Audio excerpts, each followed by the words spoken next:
Good afternoon, everyone. 7 minutes now past the hour of 3 o'clock as we kick off 4 hours of the drive on the 6th day of December. Let's see, 18 shopping days to Christmas. We are glad that you're with us on this rather, well, there's a lot of sunshine, abundant sunshine, but chilly sort of day. At least it was chilly when I was out working this morning. Glad you're with us, though. We do have a little bit of breaking news we need to attend to, and we don't have much information, but there has been an active shooter situation at the University of Nevada of Las Vegas, UNLV. And we do know that the shooter, apparently, according to police, has been neutralized. And there have been some reports of casualties. We don't really have the details. Mac Maury, just repeat basically what you told us in the last newscast. Yeah, basically the shooter has been confirmed dead. As you mentioned earlier, Brian, on that cross, we don't know how the shooter is deceased, but we do know that it's contained and dead. That comes from officials. There have been, quote, multiple victims. We don't know if that's injured or dead. Now we're getting stories here from students at the university who were told they had to evacuate by multiple police holding guns. They all walked out with their arms up. They don't know what was going on. Then they saw that one of the windows had been shot through, so then they started to run and get out and evacuate. We do know that the shots were near the Beam Hall building. That's the home of the university's business school. That's pretty much all the information we have right now. Yeah, it's again, a very fluid situation. So, Mac, here's what I'm going to ask you to do. You keep a tab on that, and if there are new developments that we need to be made aware of, please come back to us and break in at any time if there is, especially if we start to get something in the more details about how many people have been injured or killed. All right? So you stay on top of that. Gotcha. All right, thank you. Other news, we got a lot of, boy, it's a busy day. I got to tell you, we got a lot of stuff that we are going to be talking about. We have details about Megan Barry, and we'll get to that in just a second. An epic Washington showdown. The president of the United States wants more funding for Ukraine. Republicans say that only comes if you fix the border situation, and it's turning into one of the biggest showdowns in Washington in some time. Former Speaker of the House Kevin McCarthy has decided to walk away at the end of the month, and that means that the Republican majority is getting essentially razor thin. And there's one more person out there who's expected to leave in the coming months. And so that is something to watch very closely. And, of course, we'll be joined by Pete Hegseth coming up at about 4:35 today, as he usually joins us on Wednesday. Time for a Megan Barry update.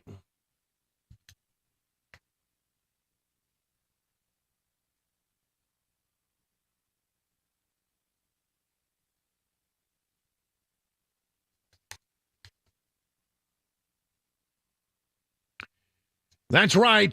Former mayor and cemetery aficionado Megan Barry has decided that she's going to run for Congress, running against Congressman Mark Green. Now, I'm going to tell you, the last Democrat who went up against Mark Green in the new district did not do very well.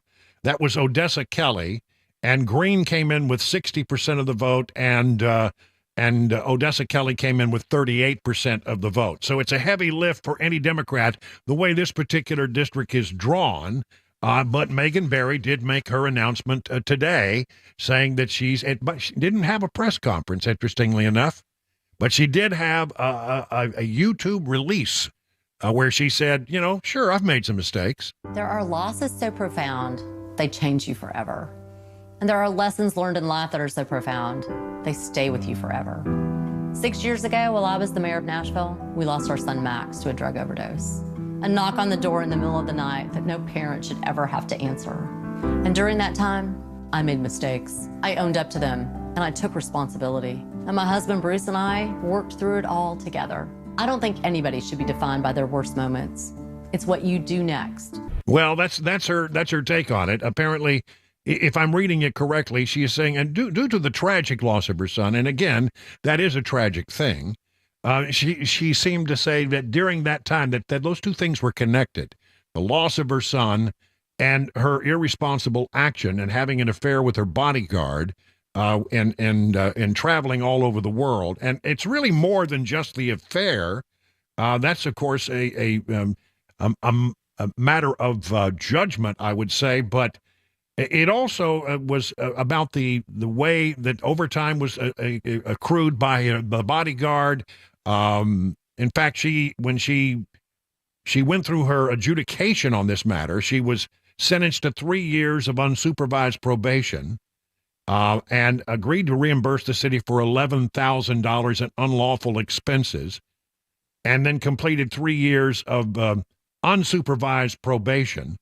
After that, the charge was expunged from her record in 2021. But, I mean, she talks about, well, those two things are connected. My son, and then during that time, I guess she's saying I made some mistakes. And she says, you know, we shouldn't judge people by the worst of their mistakes. No, I think it's entirely fair. Honestly, I really do. To look at somebody's actions and decide whether or not those mistakes are something that should be considered. She's trying to wipe the slate clean, and with all due respect, it is really actually a reflection upon her judgment. And if you are hiring someone to be your representative in Congress, what's the most important thing that they can do? They can have good judgment. And I think that after the events of 2018 became known, one has to wonder about Megan Barry's judgment. Well, okay, so let's move on. What does she say about Green? Green's wrong on everything. Mark Green, Congressman Mark Green is wrong on everything. Well, let's talk about Mark Green. He's been a pretty stellar member of the Republican caucus, and he's risen through the ranks in relatively short order to become chairman of the Homeland Security Committee. He was thought of, and at least considered by his peers, as somebody who might be the Speaker of the House. So that's the regard he has, at least among Republicans. But Megan Barry says he's wrong on everything.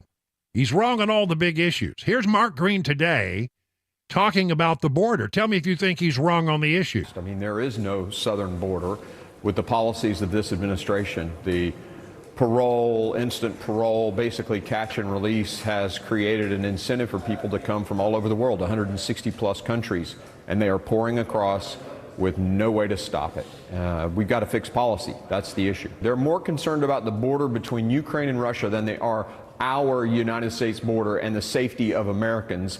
Because look, they have an intent here. Their intent is to fundamentally change the electorate in this country. There's no denying it. There's no other reason why they would tolerate hundreds of thousands of dead Americans to fentanyl, billions of dollars going to drug cartels, and 24,000 Chinese nationals, military-age people coming into the United States. This is insane. It's absolutely insane. There is no end to how bad it can get before Biden and Mayorkas will do anything, because they're executing a very intense plan to, like I said, fundamentally change the electorate in the country. That's their objective. So everything they're doing is for that. Even the funding, you know, you had the clip there from Mayorkas. He wants more money to process more people into the country. He doesn't care about the policies that will actually reverse the incentives. That's what we want. We want the law followed. And yes, we plan to hold Mr. Mayorkas accountable for this dereliction of duty, dishonesty, refusing to follow his oath to the Constitution, and a lot more. It's coming. Well, let me tell you, that sounds like a guy who's on the topic that I think most Americans concerned about right now. I mean, the two things, according to the polls, that Americans are concerned about.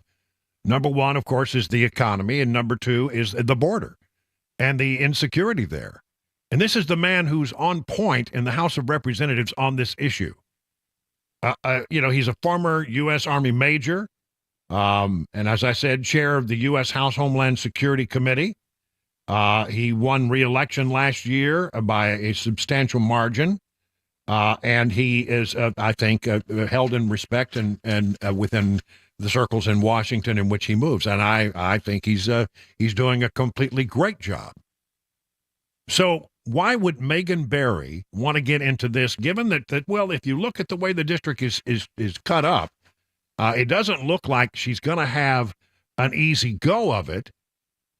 Why is she doing this? My guess is that she understands that she's taking one for the team here. That somebody has, you know, the Democrats had to put somebody up in the election, and so they're gonna put her up. And I guess maybe she's thinking, if I do this, you know, yeah, I may get drubbed. It seems likely the way things shape up. You know, who knows? But it doesn't seem like she has a very good chance of winning the way the numbers fall in this particular congressional district. But after that, maybe, we will have aired out all of the issues that are in my past, and then she could be perhaps ready for some other thing where she might actually have a chance. I don't know. I just think she wants to put everything behind her, and then maybe after this election cycle, if the other issues came up again, she would simply say, "Well, that's old news," and how long am I going to be held accountable for the things that happened back in 2018? I guess that's what it is. I can't understand, because I don't see how she wins. Now she's talking about, the traditional liberal positions. She says that she wants to talk more about the opioid crisis. I would say that's while a serious thing, it's not as serious as the fentanyl coming across the border that Mark Green is trying to stop. She's going to raise the abortion issue. She is very much in favor of a woman's right to have an abortion, and she is definitely pro-choice, and she's going to make that an issue. And of course, all Democrats are going to make that an issue. Is that enough? I don't know. Look at the demographics of this particular congressional district. I don't think that there are certainly there are some, but certainly not a great number of people for whom that is the ride or die issue. I don't see it that way. That's my assessment.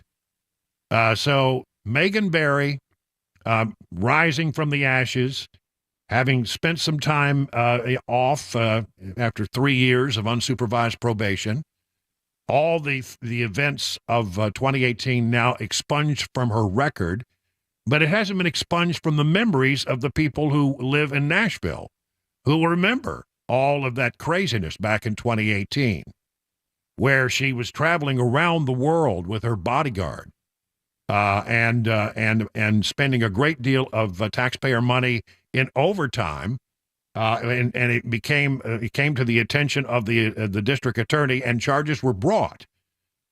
There were the sordid details of her apparently spending an inordinate amount of time on an almost daily basis when she was in town with her bodyguard in a cemetery, of all things. And so, people don't forget that kind of stuff. So it's interesting that she's decided to put her toe into the water. It's very interesting that she feels like she has some chance. I don't see her having much success. It will be an interesting contest to watch. She's not without political skills, but even if you have political skills, the demographics in this particular congressional district are stacked pretty heavily against her, against a candidate who is thought of in high regard and had no problem thumping a Democrat the last time he ran for re-election. So we'll watch this very closely. It's 20 minutes past the hour of 3 o'clock on Super Talk 99.7.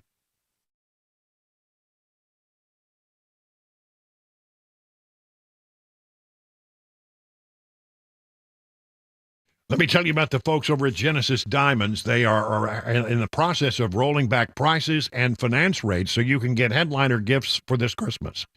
Maybe it's a pair of diamond earrings, or that all-new designer fashion bracelet, or that dazzling 2-carat diamond ring. It's all more affordable because at Genesis, they've got special pricing across the board and 0% interest financing for 5 years.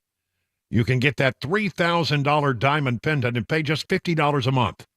Or get that $6,000 eternity band for just $100 a month. Everything included in this amazing holiday offer, all GIA-certified natural diamonds and all lab-grown diamonds, even our luxury pre-owned Rolex watches. Imagine that $15,000 Rolex for just $250 a month. You could even finance the sales tax. So don't let the talk of rising prices and high interest rates dampen your holiday spirit.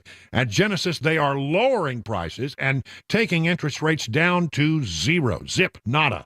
Get that amazing gift that they deserve and make your money go further than ever. Merry Christmas from Genesis Diamonds, Green Hills and Cool Springs, on approved credit only.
A shooting on the campus of University of Nevada, Las Vegas today. We'll update you with that and a drug bust here in Tennessee. 3:30, all on Super Talk 99.7 WTN. It is 25 minutes now past the hour of 5 o'clock on Super Talk 99.7. Brian Wilson in the chair. Mac Morey's in the newsroom. He is monitoring the situation at UNLV, where there has been an active shooter incident of some magnitude. We don't know really how big the magnitude is.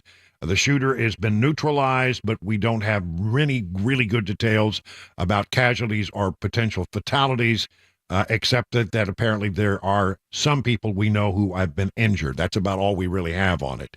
But Mac is monitoring that and will break in if there are new developments in that regard. And Chris Webber is here. He's pushing all the blinky buttons today. So the A-team is in place, and just, sit back. We'll keep you apprised of all the things that are going on right now. So let's call it a 2024 update while we're waiting for more information out of Las Vegas. Well, President Trump was full of beans last night on the Hannity town hall.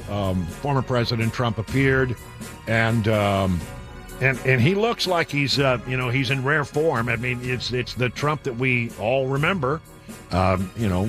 Making jokes, being a little bit over the top, but that's the way the guy is. He told Sean Hannity he doesn't think that Trump will actually be his opponent in the coming election. Here's a little bit of that. Do you think in 11 months he will be their candidate?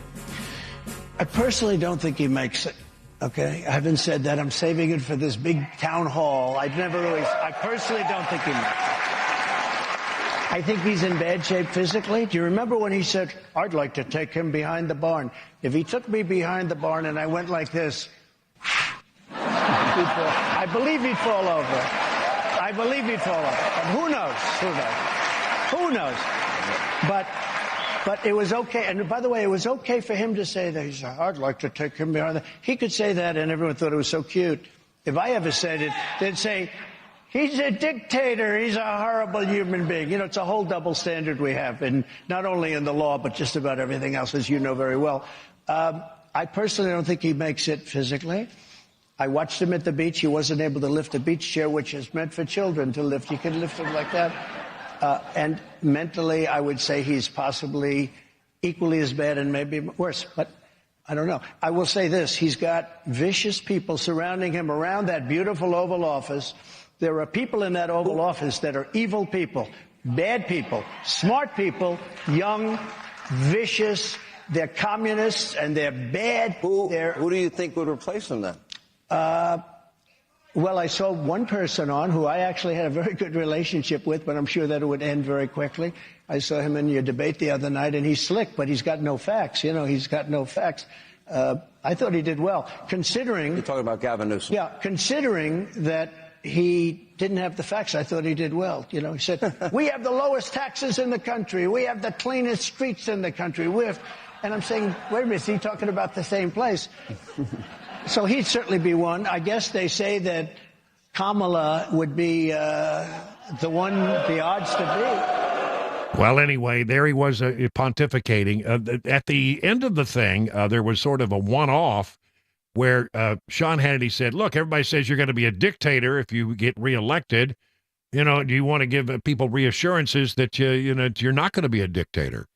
And his answer has caused a bit of a kerfuffle. The media has been focused on this and attacking you.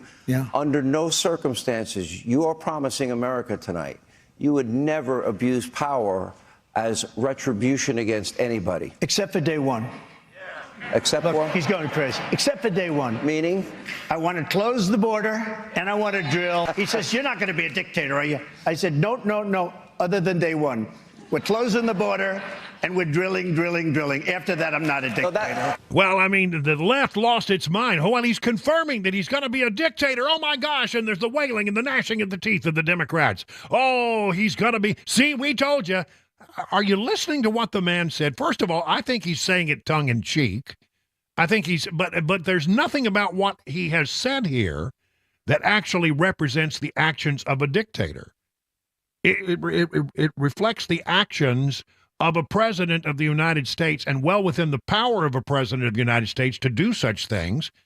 He has the power to say, we're going to enforce the laws of this land after actually you take an oath to that effect, right? When you swear yourself in, you're supposed to follow that. Who hasn't followed that is Joe Biden. That's not dictatorial. That's simply common sense. And when it comes to drill, yes, he has a lot of sway over what the decisions of the Department of Energy would be with regard to leases, etc. He could undo many of the regulations that were in place and put in place. They're not laws, they're regulations put in place by the Biden administration. He could wipe out some of this Green New Deal nonsense that has left us energy independent on other countries, not dependent as we once were. But what nuttiness. Everybody losing their mind when clearly it seemed like it was done tongue in cheek. And the things that he said he was going to do are not really dictatorial in any shape, fashion, or form. Time for the news now on Super Talk.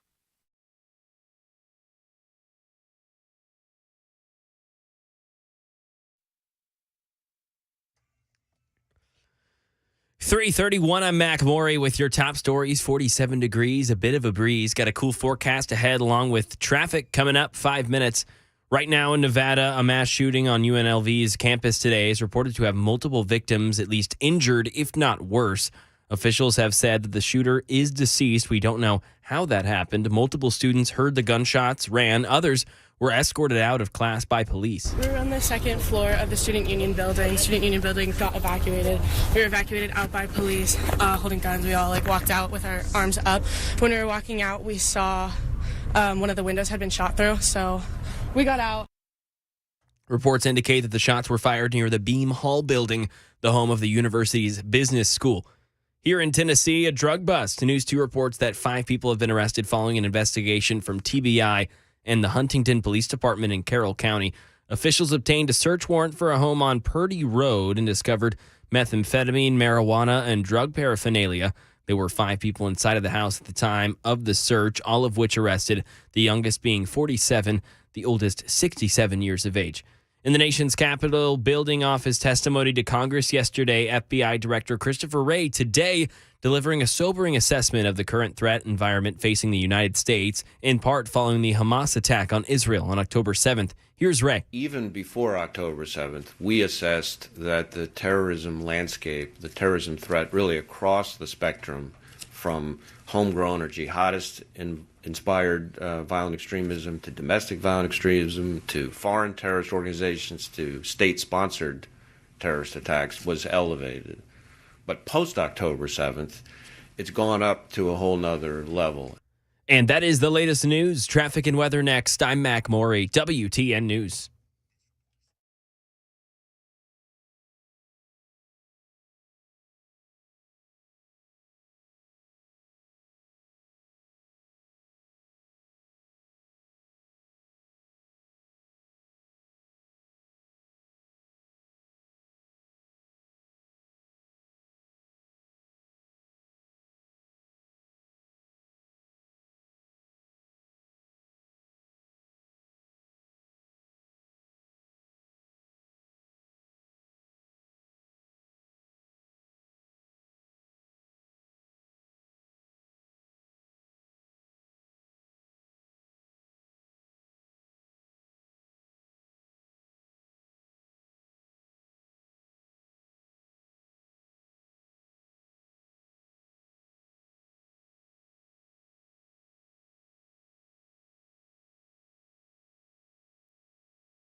We have breaking news. We are getting more details about the active shooter situation at UNLV on the campus there. Let's dip in and hear what police are saying. Over to that area, but if you can't get a hold of your loved ones right now, your kids or somebody that you're concerned with, then that would be the place to go and to try to go ahead and do that reunification.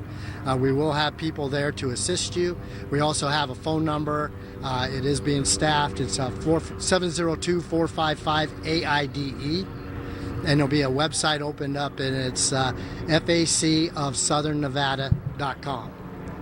Okay, and so that is our current information that we have for victim services, and that will change also as or be updated as necessary. But we will have those resources there. Understand when you call that number or you check the website, the information right now will still be limited, and there won't be any specific information as far as individuals that have been injured or deceased. Sheriff, what's happening on the campus now? I see people leaving. So as you can imagine, the campus is a very large area to cover. Much like we had in the aftermath of 1 October, there's a lot of additional calls coming in that students hunkered down, they're afraid, they're scared. Our officers are going unit by unit, building by building with the university police and the rest of the police officers, firefighters, EMS, and making sure that we don't have any additional victims and or subjects. So we'll be back with you in the very near future to provide an update. Thank you. Any info on the suspect? Sheriff, I have an update as well. I'm sorry on that website. That's going to be facofsouthernnevada.org. I believe I said .com. That is .org. Thank you, sir. All right, so we just got the latest information. Well, there you have it. I did not catch a number because we joined that in progress. Mac Maury in the newsroom, if he's actually busy now getting ready for the newscast. Mac Maury, you were listening before we were able to dip into it. Did they give any details about the number of victims? They did not want to try and define anything. They have multiple victims in hospitals right now receiving treatment, so they didn't want to speculate on any sort of number as far as victims. Did they confirm any fatalities? They did confirm that there are victims, yes. Victims, but did they say there are fatalities? Nope. Just confirm that there are victims. Well, and, we'll continue to monitor that. I mean, the thing about it is in the situation you have now, at least the good news is that the shooter's been neutralized. And so, that there is no longer a threat on campus as far as we can tell. But what we do not have information on at UNLV right now is the size and scope of this active shooter situation. How many victims? How many were injured? How many may have been killed? He did at least leave open the possibility, I would say, that we do have potential fatalities. As he said, we're not going to characterize right now how many have been shot and how many are possibly deceased. So we'll continue to monitor this situation throughout the afternoon. I want to move, if I can, to politics again, but in a different way. There is a very big battle that is brewing in Washington, D.C. It is a standoff of epic proportions, and I want you to understand how big this is. On one hand, you have the Democrats who are desperate, they say, to get more funding for Ukraine.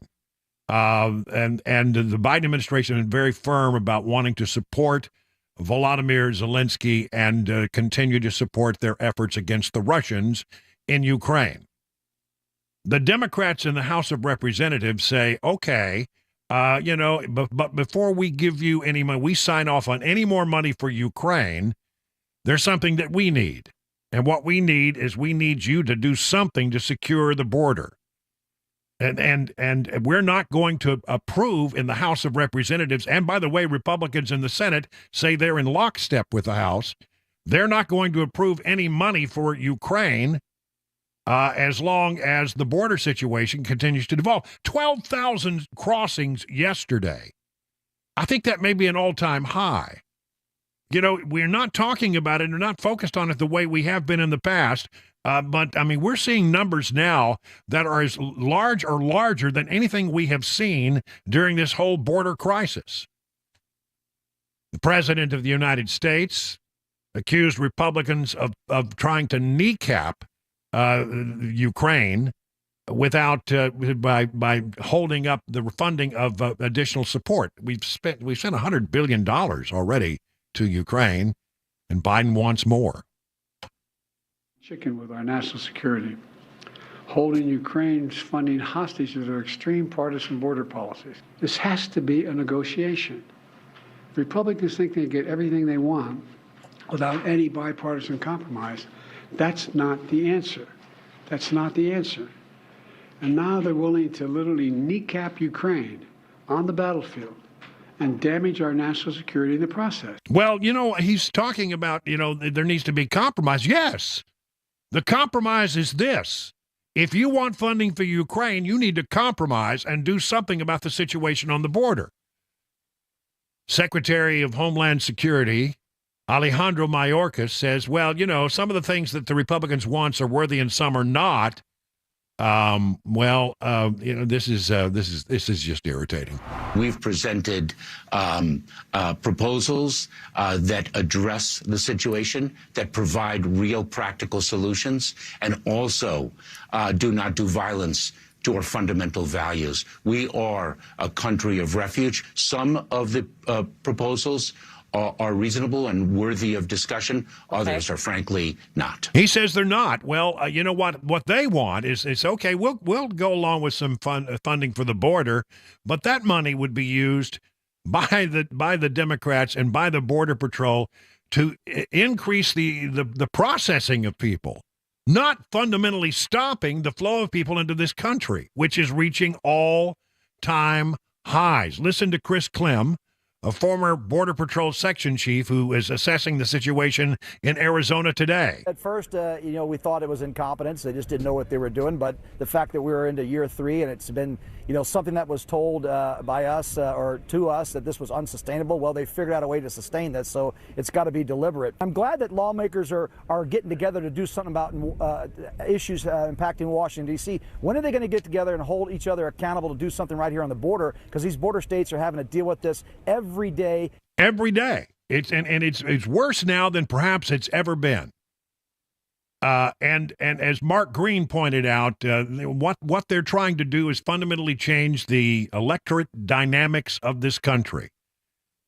You know that 15% of the American population today was not born in America. 15%. And I think I've long believed, I've caught flack for saying this, but I've long believed that we have a situation where you have people coming to this country and the Democrats are letting them in because they want to fundamentally change the demographics of the electorate. They believe we let in, well, I mean, how many now have there been? 6, 7 million, 8 million people coming across the border? We let them in, and then eventually we find them a pathway to citizenship, and we give them the ability to vote. And I'm telling you, they're going to be very grateful. They're going to be very grateful to us, and they're going to vote Democrat, and we're going to change the dynamics of the elections for decades and decades and decades to come. And you think I'm kidding, but listen to this migrant who just crossed the border.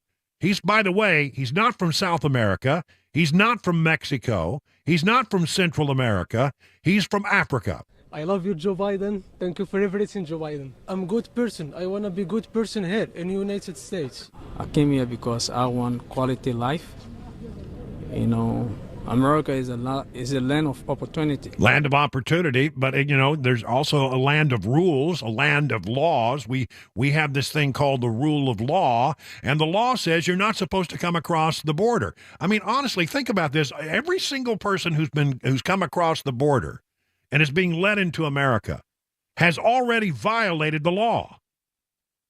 Now, some of them are good, hardworking people just looking for a way to make a living and running from economic problems in their own countries. I get that. Some of them are bad people.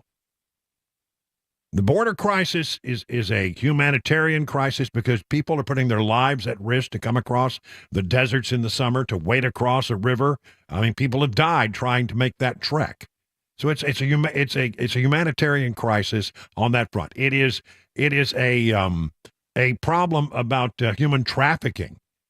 It's a human trafficking problem. It's a fentanyl problem. People are dying all over this country because of the influx of fentanyl across the border, and a lot of it is getting through because the Border Patrol is overwhelmed processing paperwork. If you want money for Ukraine, and I'm getting to the point now where I think, okay, how much money are we going to send to Ukraine? But if you want it, you need to compromise. And the compromise is doing something that, not doing it your way, but actually enforcing the laws, the border laws of this country.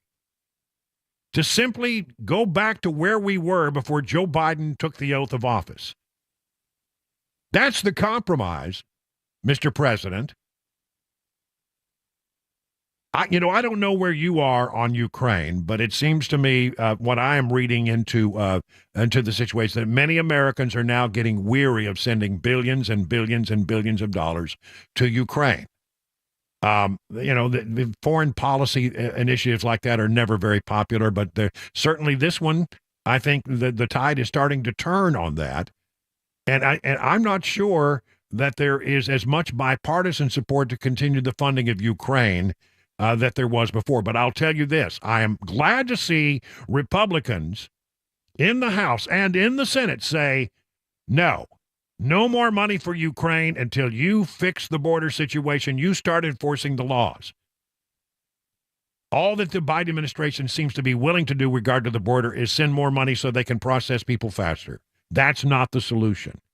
That's not the solution. The solution is to enforce the border laws of our country, to stop the influx and stop all the other ancillary things that are coming, not to mention the national security concern that we have. Remember yesterday, here's FBI Director Christopher Wray talking about blinking lights he sees in the threat matrix. While there may have been times over the years where individual threats could have been higher here or there than where they might be right now, I've never seen a time where all the threats, or so many of the threats, are all elevated all at exactly the same time. That's what makes this environment that we're in now so fraught. Blinking red lights analogy about 9/11, all the lights were blinking red before 9/11. Apparently, obviously, all of us missed it. Would you say that there's multiple blinking red lights out there? I see blinking lights everywhere I turn. Be afraid. 49 minutes now past the hour.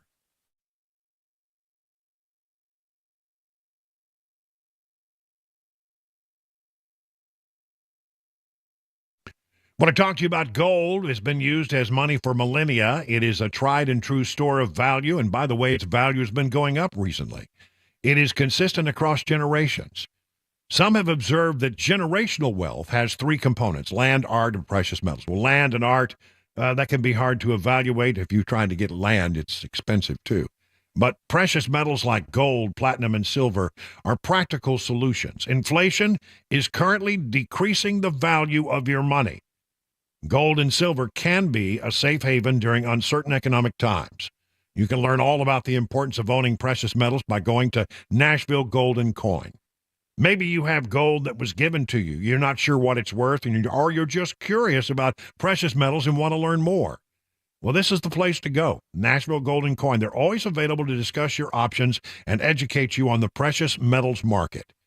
So Nashville's real money source is Nashville Gold & Coin. Learn more and set up your one-on-one appointment by going to NashvilleGoldandCoin.com. Hi, I'm Paul Winkler. You often hear me talk about diversification in the investing process, but how do we diversify? Well, we look for things that move in dissimilar fashion historically.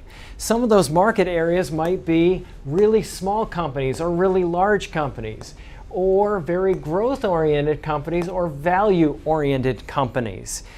And one of the things that we find is that when we diversify between these various segments, we can reduce the volatility of the portfolio because they don't move in tandem with each other historically.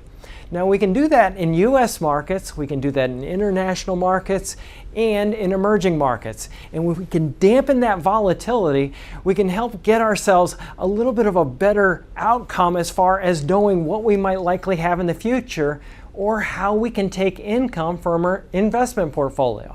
Now we also want to add fixed income or bonds to the mix as well.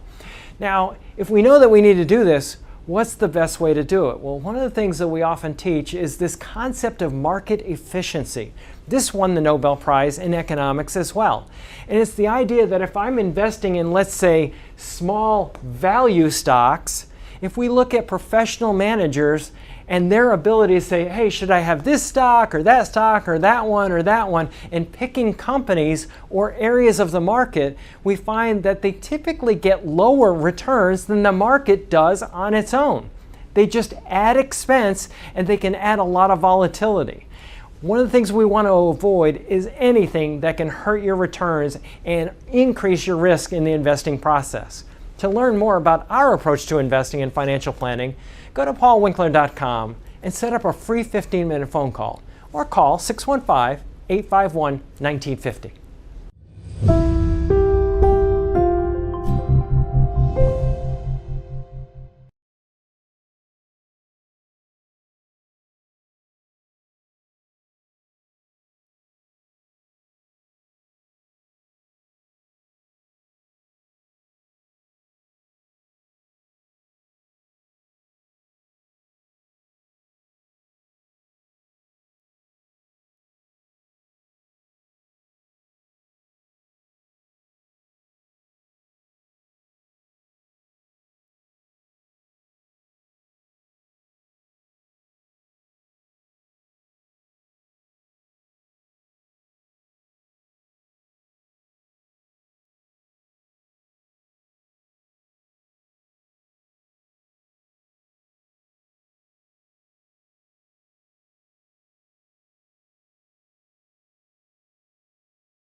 Updates at UNLV after a mass shooting there on campus this afternoon. A new politician in Tennessee running for Congress, plus some news out of the Israel-Hamas war. All that and more. 4 o'clock, Super Talk, 99.7 WTN.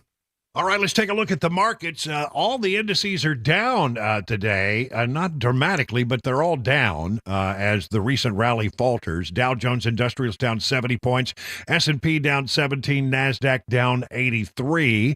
And so what is driving the market? Let's check in with John Maxon over at Beacon Capital Management for more analysis of that. Hello, John. Hey, Brian. Yeah, the day actually started out positive, then down again today a little bit. The market seems to be taking a little bit of a break. But again, we continue to get additional information about the labor market. The ADP employment report came out today, and it showed a further softening of the labor market, which is really what the Fed wants to see. 103,000 jobs created in November, according to ADP, against an expectation of 130. And then as a side note, crude oil continues to fall. It's down about $25 a barrel from its September high, which is also going to aid in the reduction of inflation. So long term, that's a good thing for consumers. But now all eyes are going to look forward to the official unemployment or employment report that's due out Friday. But softening in the labor market continues. All right. Thank you, John Maxon. Learn more about all the things they can do for you by going to their website, askbeaconnow.com. Let me tell you about the folks over at Stoltz Co. If you're in the market for a pole barn, the two brothers that run Stoltz Co. are the two guys you really need to talk to and see. Exceptional quality, craftsmanship, and fair prices. They can build a new pole barn to your specifications with your needs in mind. That is the Stoltz Co. difference. You can use pole barns for all kinds of things. It can function as a classic tool and work barn, a garage, or even a place to live. Flexibility is the key. Now, what they do is they combine the classic post-frame barn look with the reliability of modern materials and techniques to give you a finished barn that will stand the test of time. They don't scrimp on quality. They don't cut corners. They believe their customers deserve only the best. Just go to your website, stoltzco.com. It's STOLTZCO, stoltzco.com. Take a look at some of the things they've done for other folks, and I think you'll realize you need a pole barn like this. 615-622-5992. Stoltz Co. Learn more at stoltzco.com. You can find all these great examples, again, on their Instagram or their website. And learn more by calling them, 615-622-5992.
.401, I'm Mac Maury with your top stories. Currently 47 degrees in Nashville. Traffic, a complete weather forecast coming up in a few minutes.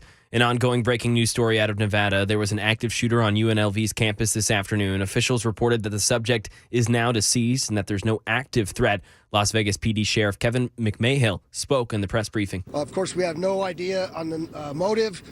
There are a number of victims that have been transported to area hospitals, so I don't want to give you false information and tell you how many victims that we have, but we will be providing that update very, very short. And I'm now seeing that there are 3 victims, but it is unknown the extent of their injuries. The police chief confirmed that the suspect was indeed engaged by officials that were arriving at the scene. And now officials are going unit by unit, building by building to make sure that there are no additional victims or subjects. They do have a reunification center near the North Hall of the campus. More information can be found at facofsouthernnevada.org. And the airport there has a ground stop for both departures and arrivals. One of the reasons for that was the helicopters hovering over the area of that shooting. Now here in Tennessee with some political news. Former Nashville Mayor Megan Barry has announced she's officially running for Congress. She posted a video on YouTube launching her campaign against Mark Green for the 7th District. Barry was the first woman to be elected mayor of Nashville. She resigned in 2018 after pleading guilty to felony theft related to an affair with a city employee. She says that Congressman Green is on the, quote, wrong side of every issue that matters in Tennessee. In an update on the U.S. response to the resumption of fighting in the Israel-Hamas war after a broken ceasefire. At today's White House press briefing, National Security Council official John Kirby saying the Biden administration continues to stand firmly with the Israeli people as they defend themselves against Hamas while providing more U.S. aid for Gaza. Conducted yet another U.S. military airlift of 36,000 pounds of food assistance and medical supplies. I think in the coming days you'll see yet another U.S. military airlift of aid and assistance going into Egypt to get trucked into Gaza. And FBI Director Christopher Wray said today that U.S. officials are concerned about attacks directed against the United States in the future. Some sports news. It's official. Middle Tennessee has hired former Vanderbilt University head football coach Derek Mason to replace Rick Stockstill. The team went 4-8 last season, and Stockstill has been the head coach of the Blue Raiders since 2006. That is the latest news. Traffic and weather next. I'm Mac Morey, WTN News.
Good afternoon, everybody. Hour number 2 of The Drive now kicking off on the 6th day of December. I think it's 18 days. Is that right? 18 days? Yeah, that's right. I think that's right. Till Christmas Day shopping is over. You gotta get it all done. So we've got a lot of things popping today. We are monitoring the events in Las Vegas at UNLV, where there was an active shooter situation that ran somewhere around 30, 40 minutes before the victim was. We don't really know what happened. Whether but the victim was said to be dead, and we don't know if that was at the hands of police or at his own hands. But it went for about 40 minutes, and we are now getting reports of three victims at the hospital now receiving treatment. Now, beyond that, we don't know. Are there fatalities on the scene? Police really haven't really said anything more than that, but we know that three victims are receiving treatment at nearby hospitals, and we know that there is no longer a threat at UNLV. We know nothing about the shooter. We know nothing about the motive. Police really have not given us much information, but they're setting up, reunification centers where parents can meet up with their students if there are students whose parents live locally. And that's about all really we know. I do have an eyewitness. Let me see where it is. Here is. I was one of the first people running. I saw people running. I'm like, I'm going to run. And then for a second, people were like going outside. I was like, stop. There's a shooting. And no one believed me. They were like, what? Like, what are you talking about? And then we saw people running. And everyone was just going everywhere. And then boom, it was cleared out in a second. Well, as you can imagine, it's a chaotic situation anytime you have a shooting like this. So again, Mac Maury in the newsroom is monitoring the situation. If the facts as we've recited them to you change dramatically, Mac will step in and immediately, because breaking news takes precedence on this program over everything. There is some breaking news came earlier today, in that we learned that Kevin McCarthy, the former Speaker of the House, has decided that he will step down at the end of the year. So he'll go through the end of December, and then he will no longer be a member of Congress. There will have to be a special election to find his replacement. I haven't had a chance to look at the demographics of his voting district, but he's had no problem getting reelected. So, there are pockets within California that are, ruby red. And so, it sounds like, that they would probably in a special election, there's a fairly good chance a Republican would be the winner of that, but who knows?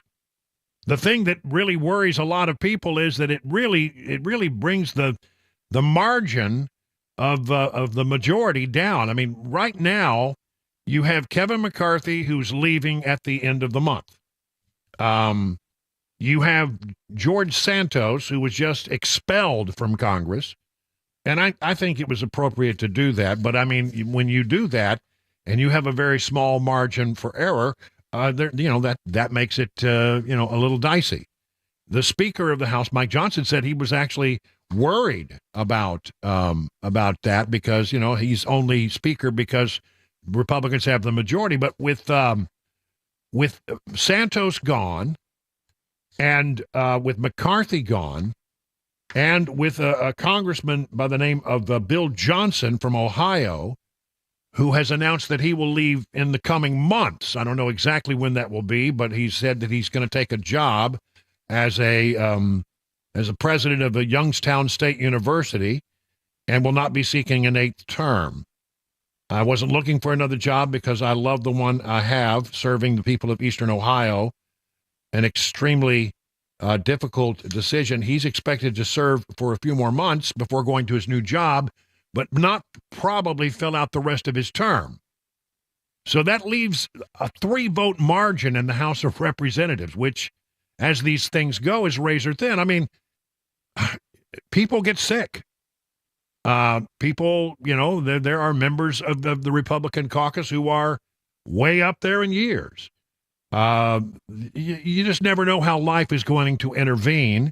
And traditionally, across the course of a congressional year, it's not uncommon to lose a member or two for one reason or another.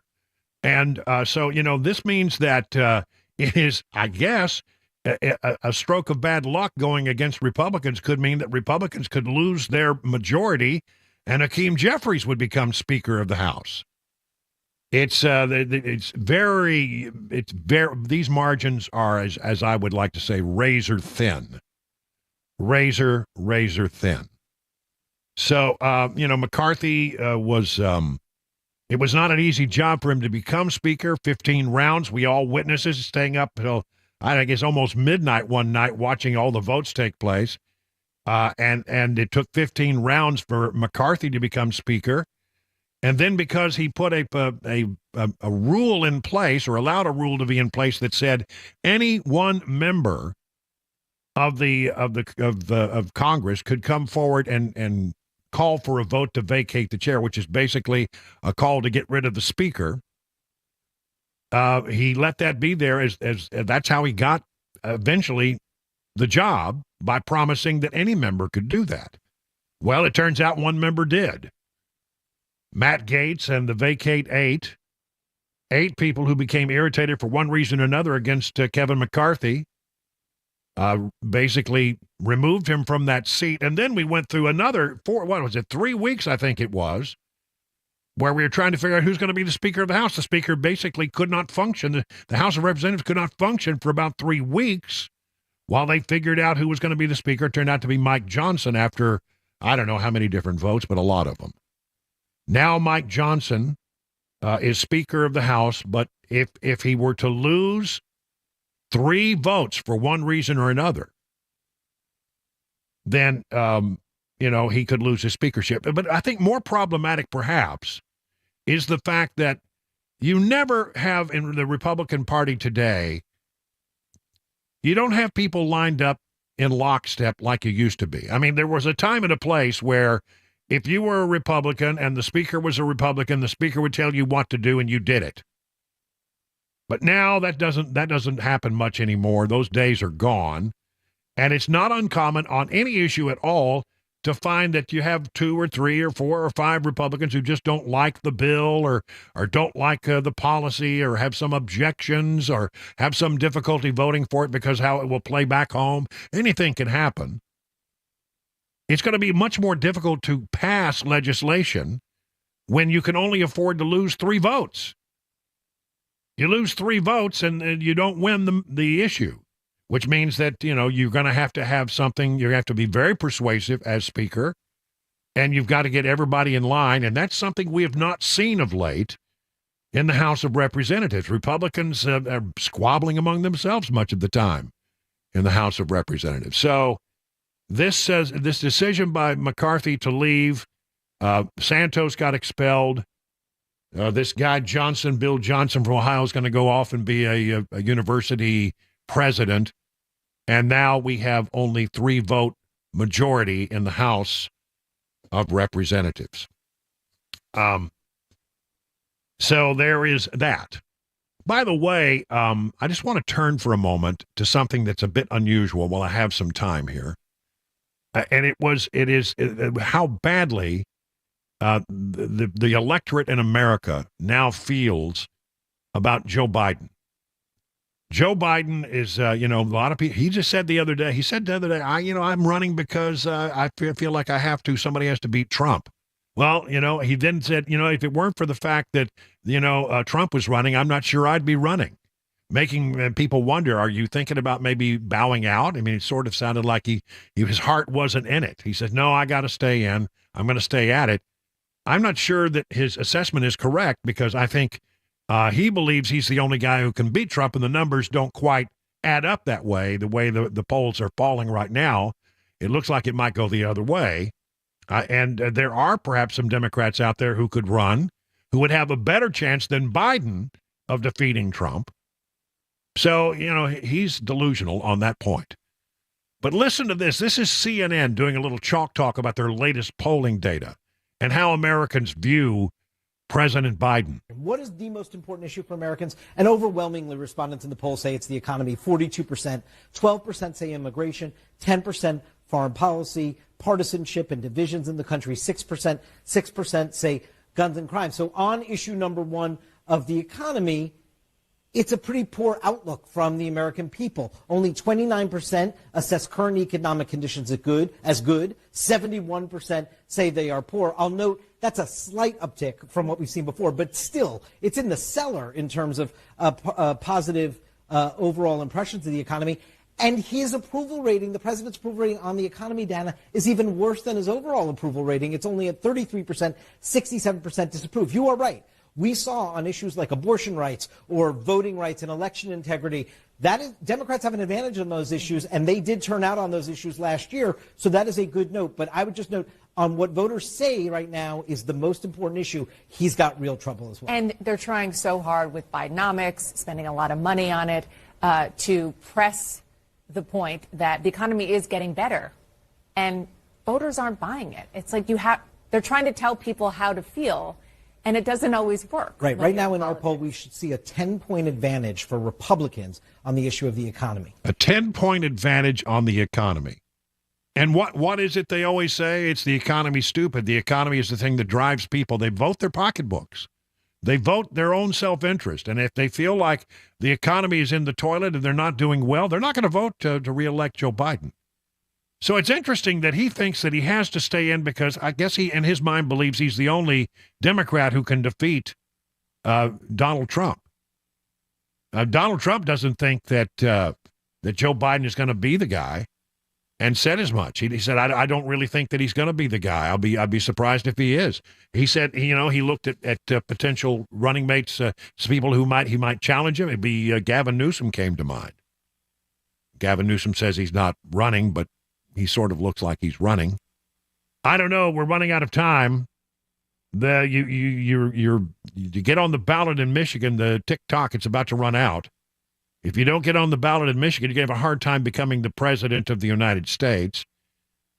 So the only other thing that you can do is perhaps do a switcheroo at the convention where the power brokers would dictate who the nominee would be, as they often do, the so-called superdelegates.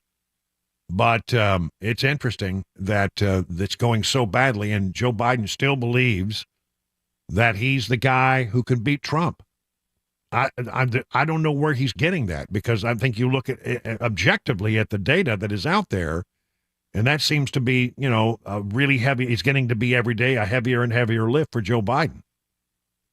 We'll hard to know what he's thinking, but as they say in Washington sometimes, denial, it's not just a river in Egypt.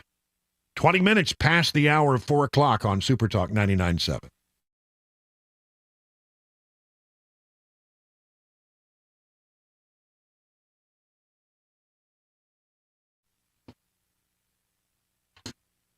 Let me tell you about the Wellness Institute of Nashville. Now is the time to leave the pain in 2023 and get on the right path. Pain-free in 2024, that'll be your goal. And the folks at the Wellness Institute of Nashville can help. The 2023 special is in its final month. So, if you're going to take advantage of it, you need to get busy TikTok, because at the end of this year, the 2023 special will no longer be in effect. Have you been diagnosed and getting treatment but still have your chronic pain? How about that MRI? Did you know that Dr. Mitchell and Dr. Ashley have a tremendous amount of success in providing some corrected findings or missed findings from an MRI report? They can provide you with the assessment that could get you on the right path and then recommend a thoughtful, customized treatment plan. Have you had your MRI report explained to you in detail? Well, if you're a new patient, just bring in your MRI for analysis. Let Dr. Kevin Mitchell or Dr. Ashley Mitchell do their own x-rays. Then get your first treatment for $23. That's the 2023 special with state-of-the-art therapy and equipment. You're more than a number at the Wellness Institute of Nashville, and they care about you helping you get pain-free. Starts with a phone call to this number, 615-246-5009. Learn more at painisbad.com. Specifically regarding Precision Ag, this is a movement or an initiative that Pheasants and Quail Forever is taking on where we can help farmers take advantage of the data they collect and during harvest, during planting season, and use that to identify areas in the field that are underproducing for whatever reason. Maybe it's shade, water, there's perennial wet spots, odd areas that are just hard to farm. Farm equipment's getting big now, and it's hard to farm some of these smaller areas. And so these areas that the yield isn't high enough to exceed the input costs, we're losing money on those acres. So are there some alternate land use covers, wildlife covers that we can use and put on the ground that benefit wildlife but also benefit the bottom line? There's a lot of opportunities, a lot of conservation programs and conservation practices out there that can benefit the land, and they require management. And so some people might be familiar with the Conservation Reserve Program, or CRP. And that is a program administered by USDA for farmers and landowners to take those certain areas out of production and return them to a wildlife cover beneficial to different wildlife. We started taking non-productive acres years ago and putting them in CRP, and seeing a great benefit of that, not only for wildlife, but erosion control and the money side of it. You know, we have to make a living to stay in business just like everybody else. You know, if you've got non-productive acres that you're losing money on, and you can get something out of them, plus benefit the soil from erosion, plus benefit the wildlife.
Three victims known right now in the UNLV campus shooting today. The extent of their injuries not known. More aid to Ukraine and the money news. Those stories coming up 4:30 Super Talk 99.7 WTN.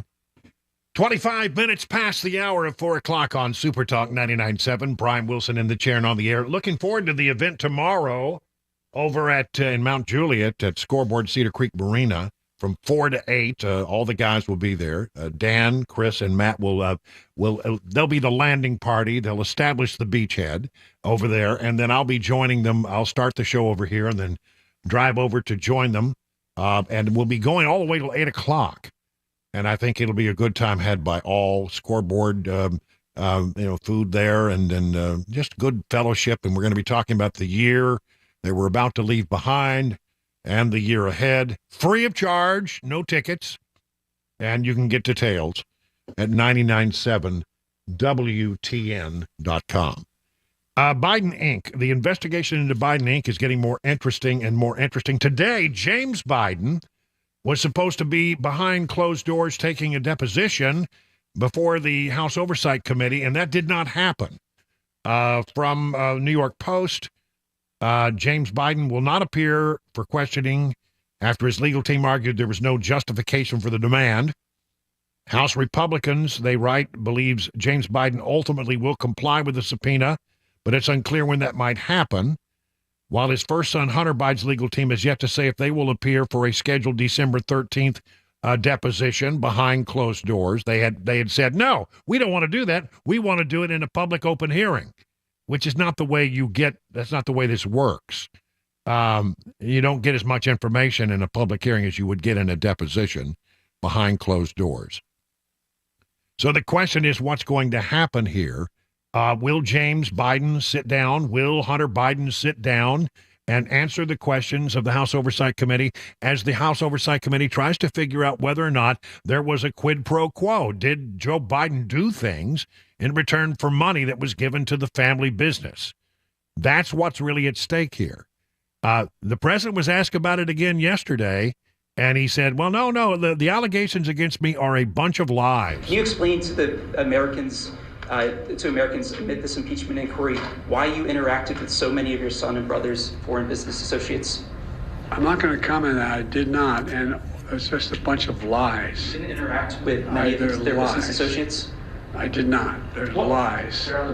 Well, I'm not so sure about that. There's overwhelming evidence that Joe was a willing participant, writes the Federalist, creating the impression that influence trading was happening, and plenty of circumstantial evidence the elder Biden was getting 10% cut for his troubles. And there are a lot. We have a thing at Cafe Milano with Dad and executives from Burisma, the company that had enriched the Biden business. And by the way, the next day, the Ukrainian executive thanked Hunter for meeting with his dad. And scores of other mails and texts, Hunter talks about his dad helping him secure payments and taking a cut.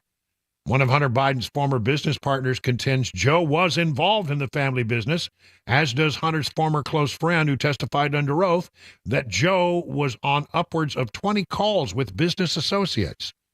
But but he says all of the allegations that I was somehow involved in helping my son's business are a bunch of lies. Can you explain to the Americans amid this impeachment inquiry why you interacted with so many of your son and brother's foreign business associates?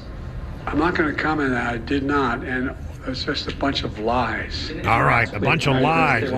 Just a bunch of lies, he says. By the way, Jonathan Turley, legal mind extraordinaire, says really at some point this is going to happen. There's going to have to be a closed-door deposition. Congressional subpoena is not like an invitation to a debutante ball. You don't get to just debate when you'll be going to show up and how. You have to show up. And the Justice Department under Merrick Garland has been very aggressive in pursuing Trump associates for contempt. So the expectation is that they would have to be consistent if Hunter Biden does not show up. So this is not a mutual conversation. That's the point of a subpoena. You're past that point. This is saying show up on this day and you will be asked questions and you will be expected to answer. If he refuses to appear, he will be committing contempt of Congress. And there's sometimes room at the elbows for timing and conditions, but there's not much. When you push something like this to the subpoena stage, those options are rather narrow. And he has spent years in denial and delay. He's now going to be expected to answer questions. Now, he may, cite his past drug use or the passage of time, but there's a real risk here for Hunter Biden. That delay has allowed the House to assemble just an enormous amount of evidence. He's not going to be asked these sweeping questions from an enabling media. He's going to be asked very specific questions about messages that he sent, including one threatening that his father would bring down the wrath of his office on a Chinese businessman if they didn't send the Bidens money. Well, I mean, it's going to happen. The question is, how long will it take for it to happen? News time now on Super Talk 99.7, 430.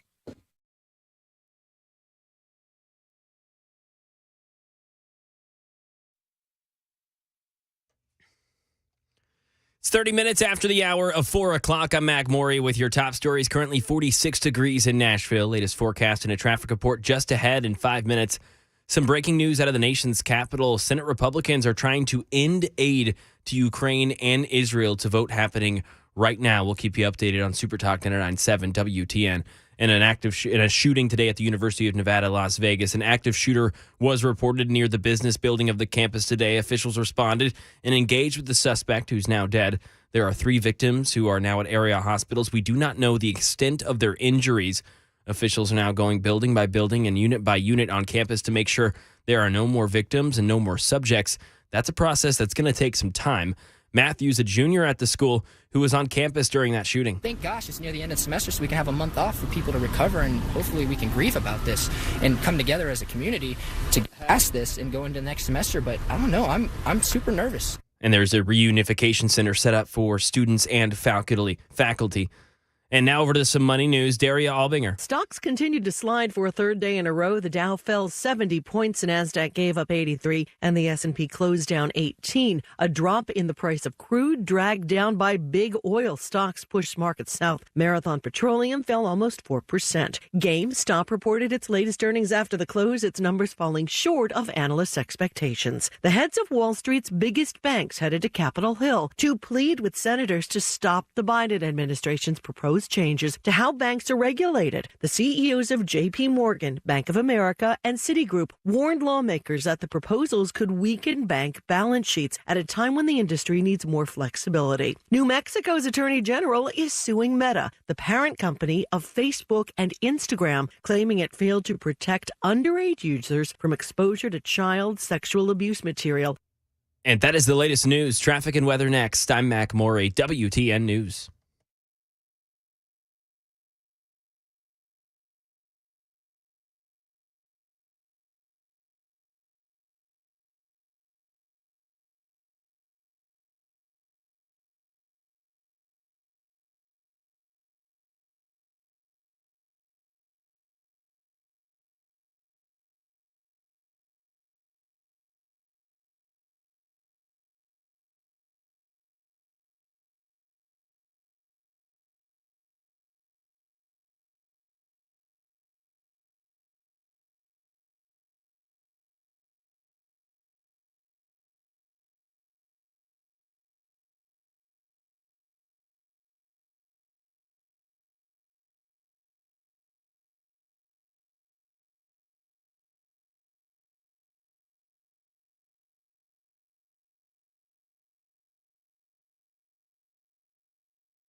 38 minutes now past the hour of 4 o'clock. A lot of things happening today. Mac Morey is in the newsroom. He'll monitor the situation at UNLV, where we have an actor's shooting situation that broke out. Went about 30, 40 minutes.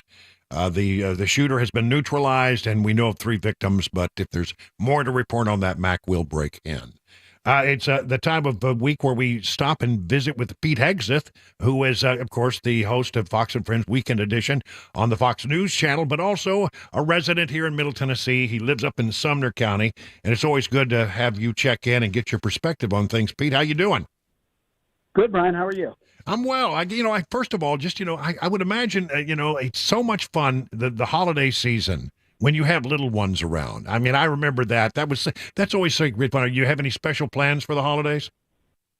Oh, we do. And we got a lot going. Well, I don't think my kids listen to this program, so we're trying to get a little unique, and we're going to do a little outdoor survival course for some of the kids on our land. Outside the box, get them outside, get them starting fires and filtering water and finding shelters. And now we're going to have the traditional stuff too. I found myself, part of getting older, I guess, is more and more wanting to get the focus for the kids on the real reason for the season, which is impossible because of gifts and all that. But going through the Advent calendar, being very intentional, so that they don't get distracted from what it's all about. Yeah, that's wonderful. That's wonderful. Well, we got a lot going on in the swamp right now. I the way I look at it right now, a pretty epic showdown, a battle on developing over Ukraine and border control. On one hand, the Democrats say we need more money for Ukraine. The president saying that if you don't give us more money, you're effectively voting for Putin. You're kneecapping Ukraine. But the Republicans saying, no, we're happy to talk about that. But in exchange for that, you're going to have to do something about the border, which, I've been watching Fox News today. It's worse than it's ever been, the situation there. Oh, it's unbelievable. I mean, what was the number today? 12,000? 12,000 is the new number, right? Yeah. I mean, in a single day, you're going to see this accelerate even more because the days of Joe Biden, hopefully, thankfully, may be coming to an end, which means the policies would be coming to an end. So the numbers are only going to go up. And we have, oh my goodness, I shudder to think what this is going to look like in 10 or 20 years, the result of that.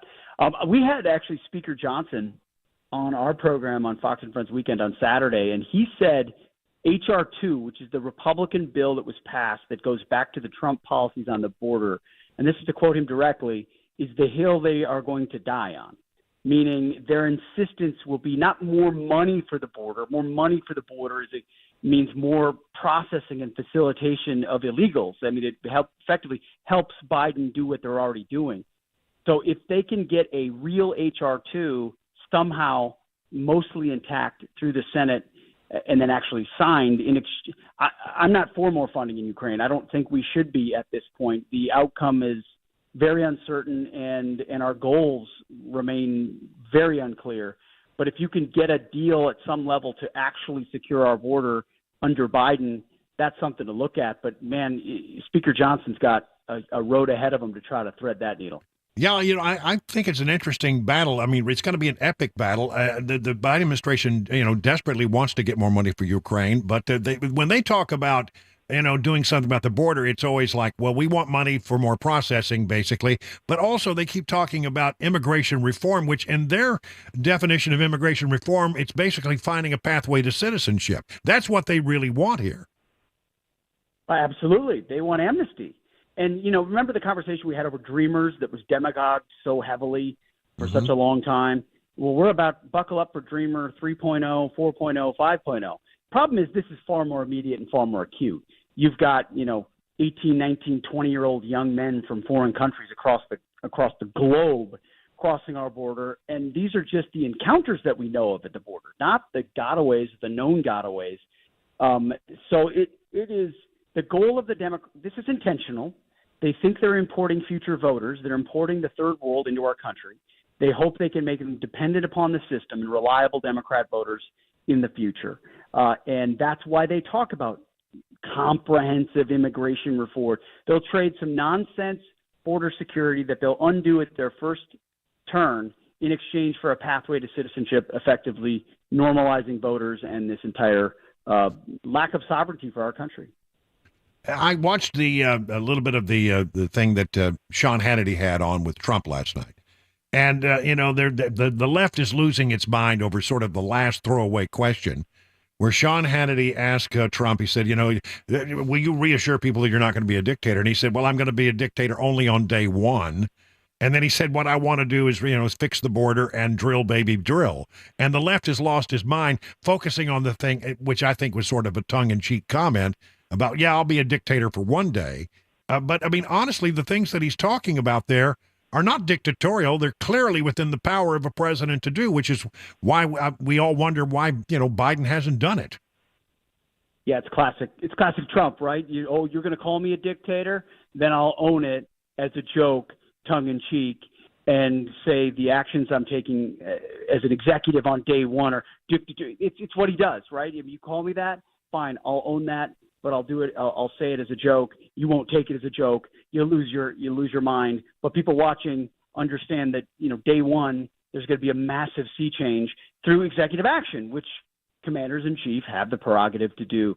So get ready. I mean, the language they're using already right now across, and we're a year out, is Stalin, Hitler meets Satan with Donald Trump. It's their only play, is try to make him so unpalatable. And their goal the longest time, Brian, the whole time has been to get one of the 91 counts to stick, so that they can run campaign commercials that say convicted felon Donald Trump. I mean, that is, and try to scare away suburban women or whatever demographic their polling shows them is most vulnerable to that kind of messaging. So this isn't going away, but I'm not worried about a line like that. No, the whole outlook here, the 2024 outlook when it comes to presidential election politics, it was some weirdness because Biden, was asked, I think he actually said it at a campaign fund event, a fundraising event, where he said something along the lines of, I'm not sure I would run if it weren't for Trump. Now I feel like I have to run and he cannot win. He's been asked about that since, and he said, no, I've got to run. But, I mean, it almost sounds as if maybe there's a little bit of wavering there about his intentions and how strongly he feels about running for re-election. I don't see another scenario coming together except maybe at the convention. But Trump said he didn't believe that Biden would be the nominee. It's anyone's guess right now. I mean, he also said, it was yesterday or today to the press corps, I believe 50 other Democrats could beat Trump, but I'll beat him and I'm going to be the guy. It's almost like he's musing out loud about what he should do. Ultimately, he's the only guy that can make that call. I've also been a little wary recently of all the conversations about no labels, and that, they're interested in someone like Nikki Haley, possibly, if she were to when she loses the Republican primary, as the choice of the establishment crowd. I mean, that would be a disruptive force in a meaningful way, since they're going to have my view remains unchanged, that we should expect the unexpected when it comes to this year, and it could come all the way down to the convention. And there's no way he can't be introspective about this, Biden, that is, at this point. Yeah, I mean, especially when you start looking at the numbers and the pathway is becoming more difficult, although it's very early. The no labels thing, I was shocked, stunned, and surprised to hear that Liz Cheney thinks that she might be the no labels nominee, or a part of that ticket, at least. I know.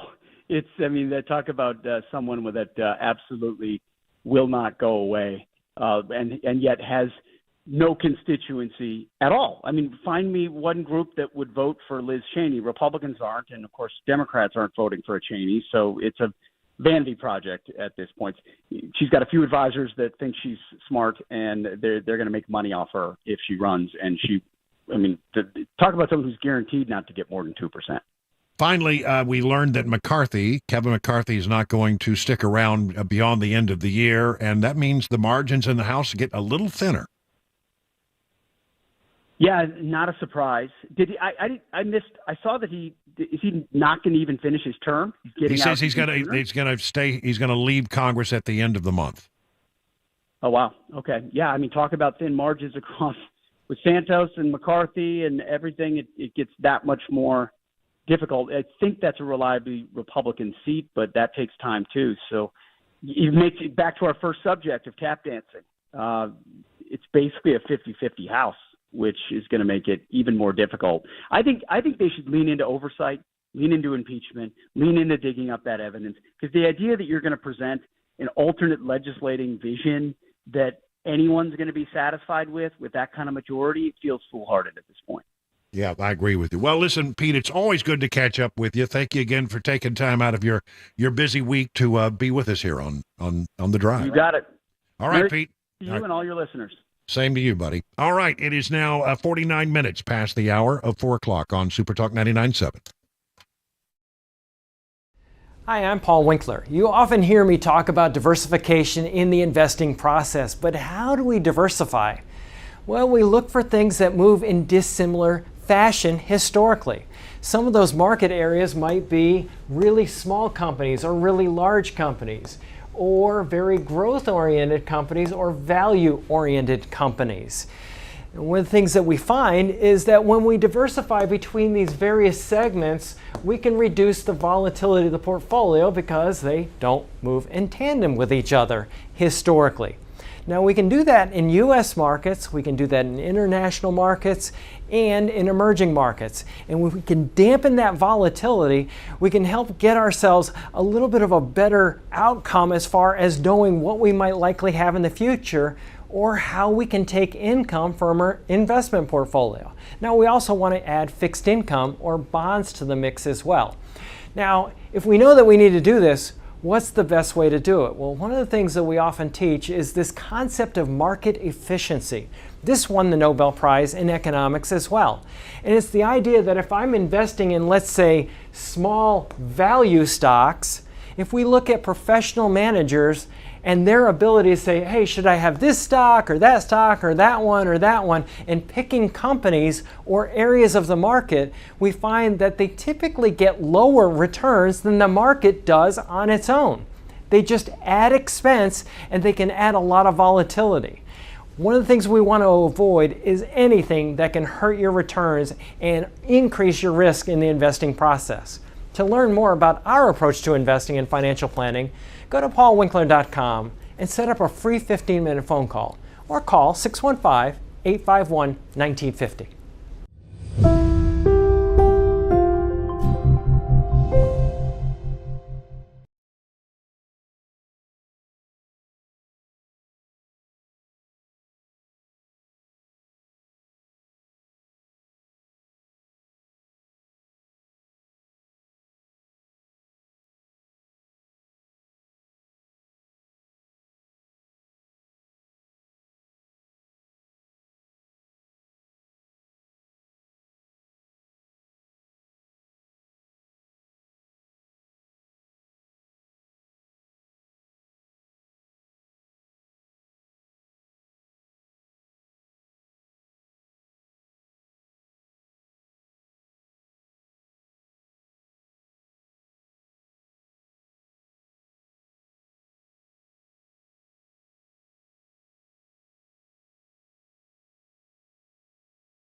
The latest at UNLV after a shooting reported on that campus this afternoon. A Metro Council vote concerning Metro Police equipment and the latest in Gaza. Those stories coming up 5 o'clock. Super Talk 99.7 WTN. It is 55 minutes now past the hour of 4 o'clock on Super Talk 99.7. Brian Wilson in the chair and on the air. Listen, I want to say thank you to everybody who helped us yesterday with our big toy drive, the toy field drive. It was a magnificent success. Except for apparently something having to do with a bicycle and Matt Murphy. I don't know exactly what happened there, but the authorities apparently got involved. That's all I know, and maybe I can learn more tomorrow when I see Matt, because we're going to have. Not surprise me though. Yeah, not surprised one bit. Yeah, I know. I mean, just going down there, all you got to do is just like call in 2 or 3 times. But no, you have to cause a international incident of some kind. I don't know. I don't know exactly what happened. We'll find out. By the way, tomorrow, all of the talk show hosts to grace this station will be together at Scoreboard at Cedar Creek Marina in Mount Juliet for a big broadcast that runs from 4 to 8 p.m. And we're going to be talking about the year that was, or mostly over, and the year that is ahead, which, of course, is a big election year. Dan will be there, Chris, Matt, and I'll join the festivities. I'll start here from Bucolic Watertown, and then we'll move over at some point and make a transition over to Mount Juliet and join us. But we're going to go all the way to 8 o'clock. And by the way, the weather is supposed to be, as these things go for an evening this time of year, not too bad. So we hope you will join us. It's absolutely free, no tickets, just show up. If you want more details, just go to 997WTN.com. It is now 58 minutes past the hour of 4 o'clock on Super Talk.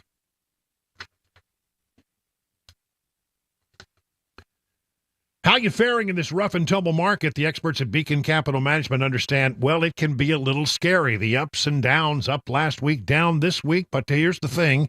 Beacon Capital Management has a plan to assess where you are and help you make the mid-course corrections that might be needed. I mean, there's nothing wrong with having a second set of eyes, a fresh set of eyes look at your situation and make sure you're doing everything right. And wouldn't it be great to have peace of mind that you're on the right path? Beacon can provide you that reassurance. It starts with a phone call. You call this number, 615-488-9303. The experts at Beacon will take it from there. You have nothing to lose except for all of the worry. So get started today, and at the end of the process, you'll be able to rest easier knowing you have a plan that meets all your retirement goals. You can replace the worry with confidence that you're on the right path.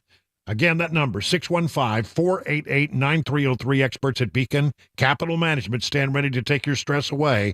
Learn more at AskBeaconNow.com.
Five o'clock. I'm Mac Maury with your top stories. Right now, 44 degrees, a clear night in Nashville. We got a latest traffic report and a weather forecast headed your way in 5 minutes.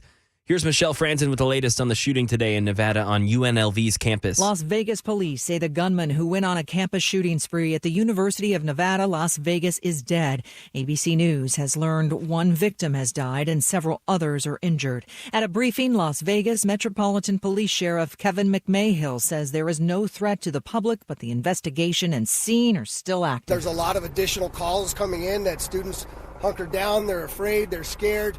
Our officers are going unit by unit, building by building, with the university police and the rest of the police officers, firefighters, EMS, and making sure that we don't have any additional victims and or subjects. Police say they don't have a motive and are looking into the suspect's background. The gunman has not been identified. The latest shooting comes as police around the country are on heightened alert due to the rise in threats of violence and hateful acts sparked by the Israel-Hamas war. And there is a reunification center set up for students and faculty. Here in Tennessee, a Metro Council vote. News 2 says that a $24 million 10-year deal to upgrade tasers for Metro Police has been turned down. This vote happened last night. 2 years ago, it was found that the tasers officials had were out of date, so they got a $6 million 5-year contract to provide some new tasers. This vote last night, if it would have passed, would have extended that contract for 10 years and $18 million additional dollars. The vote was 24-14 to turn it down. MMPD says that it would have been a cost-saving move if done now versus potentially next year. The Israel-Hamas war, Israel's military today pushed deeper into a key city in southern Gaza. Ineste Licatera is in Tel Aviv with more. The IDF very much pressing on in southern Gaza. We understand they are now in the heart of Khan Yunis. They say that Hamas militants in Khan Yunis were instrumental in terms of planning out the October 7th terror attacks. Khan Yunis is especially important because it is the hometown of two of Hamas's top leaders. The IDF won't say whether they believe those two leaders to actually be in Khan Yunis, but there were reports earlier today that they had encircled the home of Yahya Sinwar, who is the top Hamas leader there in Gaza. National Security Council official John Kirby said today, quote, "We obviously continue to stand firmly with Israeli people as they defend themselves against Hamas. Military assistance to the Israeli Defense Forces continues to flow." Right now in Tennessee Congressman Steve Cohen has announced a $500,000 grant proposing a passenger rail corridor from Atlanta to Tennessee. The rail line would link Atlanta to Chattanooga, Memphis, and Nashville. And with the announcement of this grant, the proposed rail line will be eligible for Step 1 of the program to develop a schedule and cost estimate for preparing, completing, or documenting its service development plan. That is the latest news, traffic, and weather coming up next. I'm Mac Morey, WTN News.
It is 6 minutes past the hour of 5 o'clock. Good evening. You're listening to The Drive on Super Talk 99.7 on the 6th day of December. And, I'm telling you, it's starting to look a lot like Christmas here in Stately Wilson Manor. I spent the morning putting up my inflatable nutcrackers.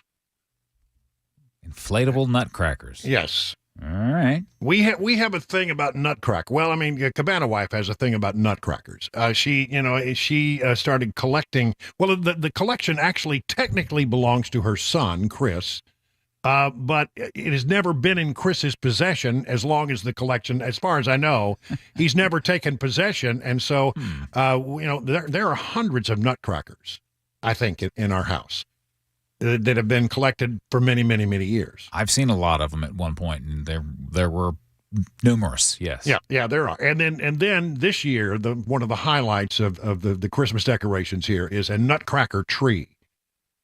It sits right next to the nutcrackers, and it's one of 11 trees in the house.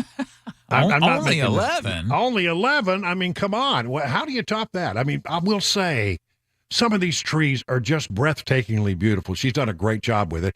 But I've been putting it off because I have these two inflatable nutcrackers that you sit at the end of my driveway, sort of into the entry to the house, right? And she told me I couldn't have any more inflatables, but I got those, and those were okay because they were nutcrackers. Yeah, exactly. That was all right.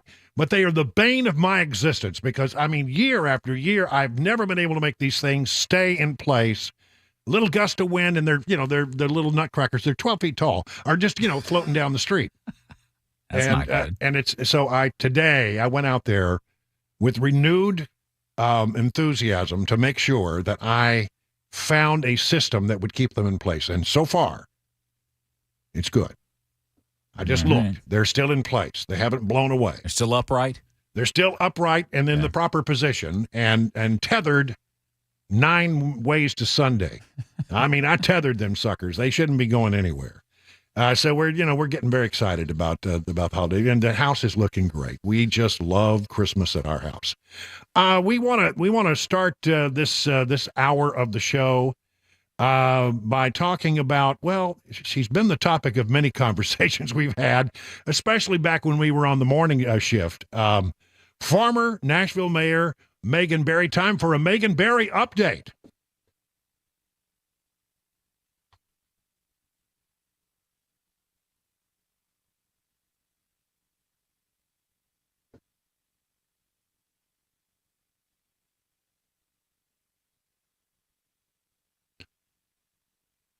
That's right. Megan Barry back in the news today. Megan Barry, former mayor of Nashville and well-known cemetery aficionado, has decided that she will run for Congress in Tennessee's 7th Congressional District. She announced it today in a video press release. I'm surprised there wasn't a press conference.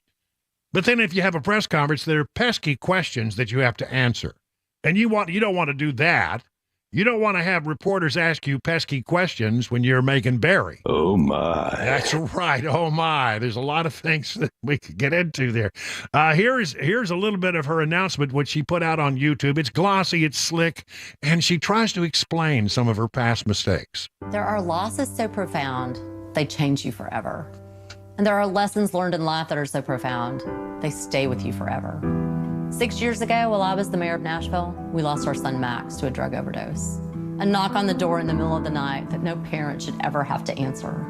And during that time, I made mistakes. I owned up to them, and I took responsibility. And my husband Bruce and I worked through it all together. I don't think anybody should be defined by their worst moments. It's what you do next. Well, okay, I'm going to stop for just a moment there.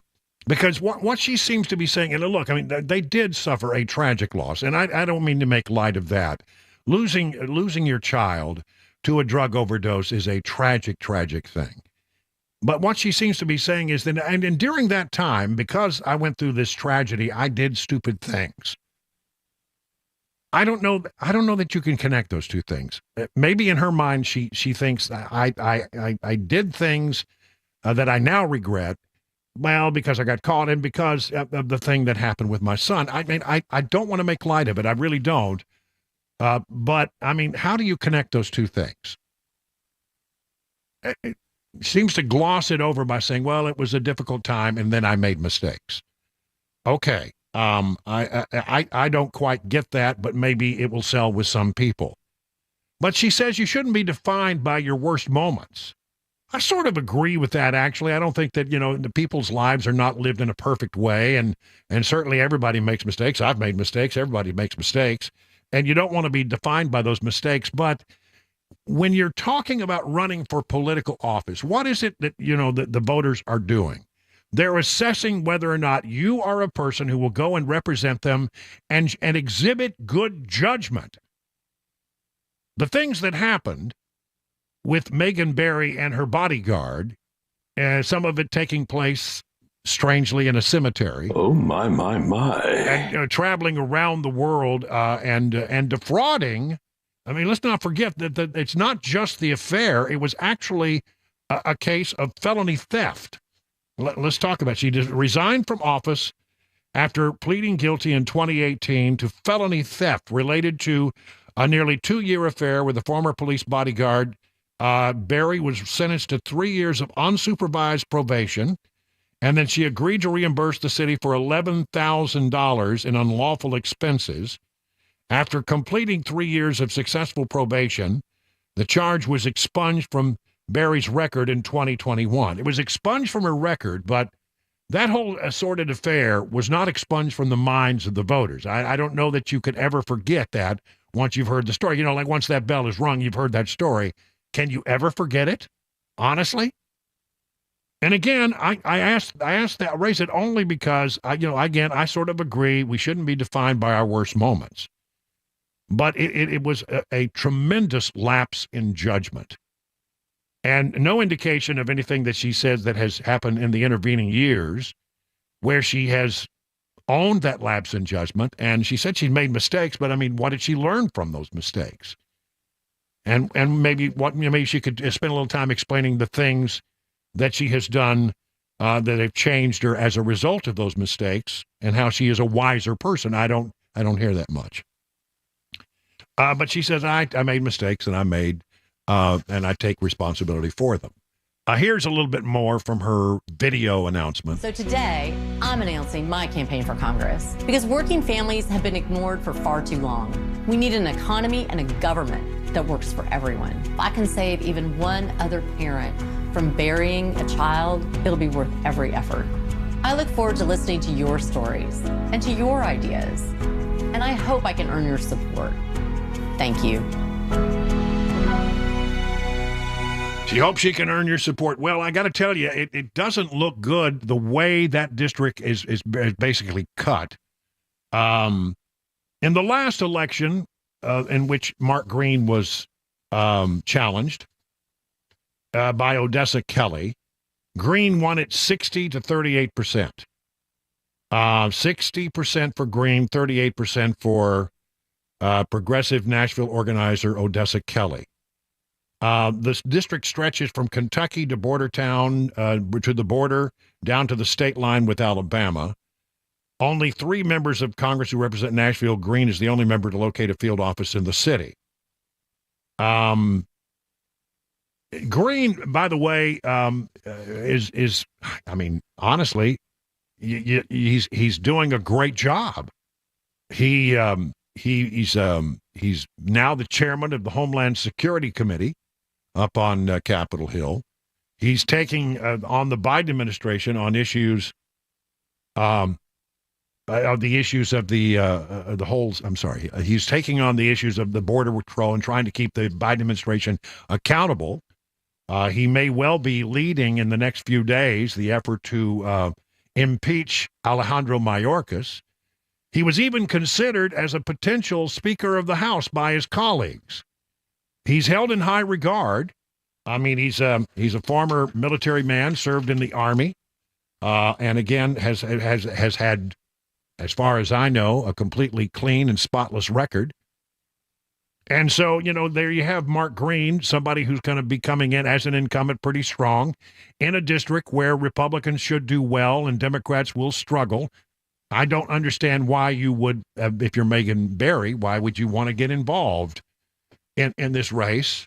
Except that the only thing I can think of is he wants to get one under her belt, take a loss for the team, and then potentially think about other political offices. I don't think she's lost the bug for political office. And maybe she understands, well, once we go through this one time, I probably won't have to go through it all again, all of the background, all of the sordidness of 2018. I guess that's it. I don't know. Megan Barry is, I've never met Megan Barry. I would love the opportunity, actually, to have her on the show. But it seems to me that she's going to run a rather progressive campaign. She makes it very clear that the things that she cares about deeply are the abortion issue. Has she looked at the congressional district and the way it's carved up? I don't think that's one that's going to sell with a lot of people who live outside of Davidson County. I could be wrong, but I don't think so. Is she a good campaigner? Yes. Is she an attractive candidate? In some ways, as a Democratic candidate, I suppose Democrats would look at her as an attractive candidate. But can you defeat an incumbent? It seems like the deck is pretty stacked against her at this point. And again, she's running a campaign where she doesn't even hold a press conference to announce her plans to run for the office. I don't know. There's we'll watch that one very closely, but I would say to Megan Barry, good luck.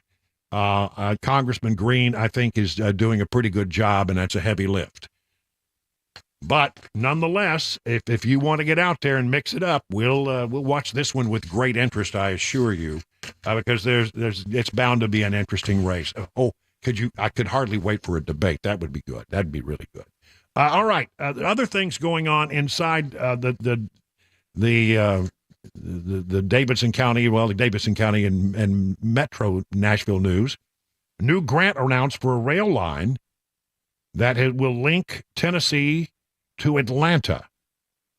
Passenger rail service linking Tennessee's major cities will be a major economic shot in the arm and will invigorate travel and tourism across the state. This from Tennessee Congressman Steve Cohen, announcing a $500,000 grant from the Federal Railroad Administration's Corridor Identification and Development Program for a proposed passenger rail corridor linking Atlanta. So this is research and development money. In other words, let's look at it. We need to do a study. And we're not saying there's going to be a rail line, but let's spend $500,000 and study whether or not there should be one. He's the senior member of the Transportation and Infrastructure Committee. Announced the grant for the proposed rail line linking Atlanta to Chattanooga, Tennessee, and Memphis, Nashville and Memphis, created by the Infrastructure Investment and Jobs Act. There it is. That's where the money comes from. Okay. Are we going to have rail service? Probably don't hold your breath on that. I mean, they've been talking about that since I got here, and I haven't seen anything really happen, but we're going to study it some more, and it's going to cost us $500,000 to study it. 20 minutes past the hour of 5 o'clock on Super Talk 99.7 WTN.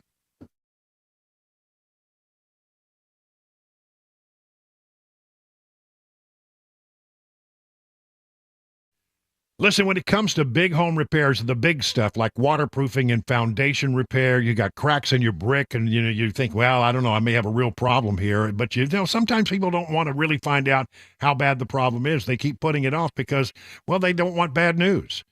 Well, it could be something big that needs to be fixed. That's true enough. It could also be a small problem that if you fix it now, it won't get bigger. Or it could be nothing at all, nothing to worry about. Bottom line is you don't know.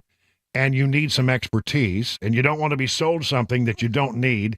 Well, listen, just reach out to the folks at USS, over 25,000 satisfied residential customers. And here's what will happen. They will come to your house, and they'll assess the situation.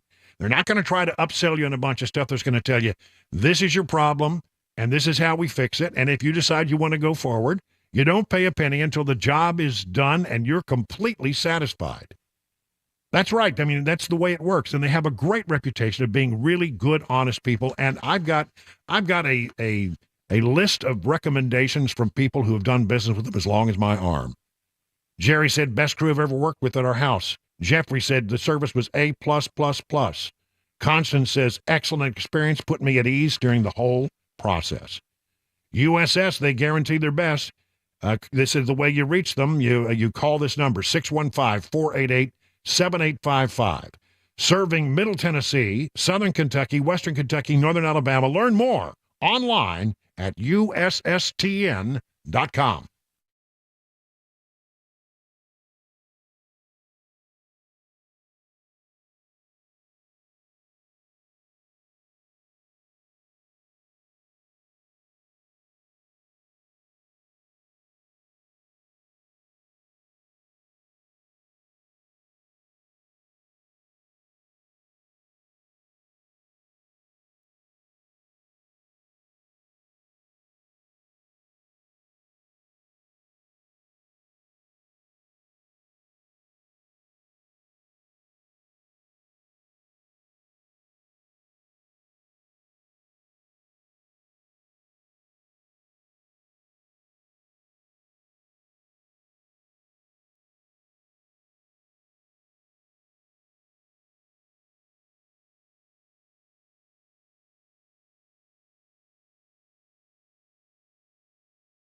At least 3 injured after a shooting in Nevada on UNLV's campus. An update in the Tyree Nichols case out of Memphis, and former House Speaker Mike Johnson made an announcement today. We'll tell you what. Those stories coming up 5:30. I'm Mac Maury on Super Talk 99.7 WTN.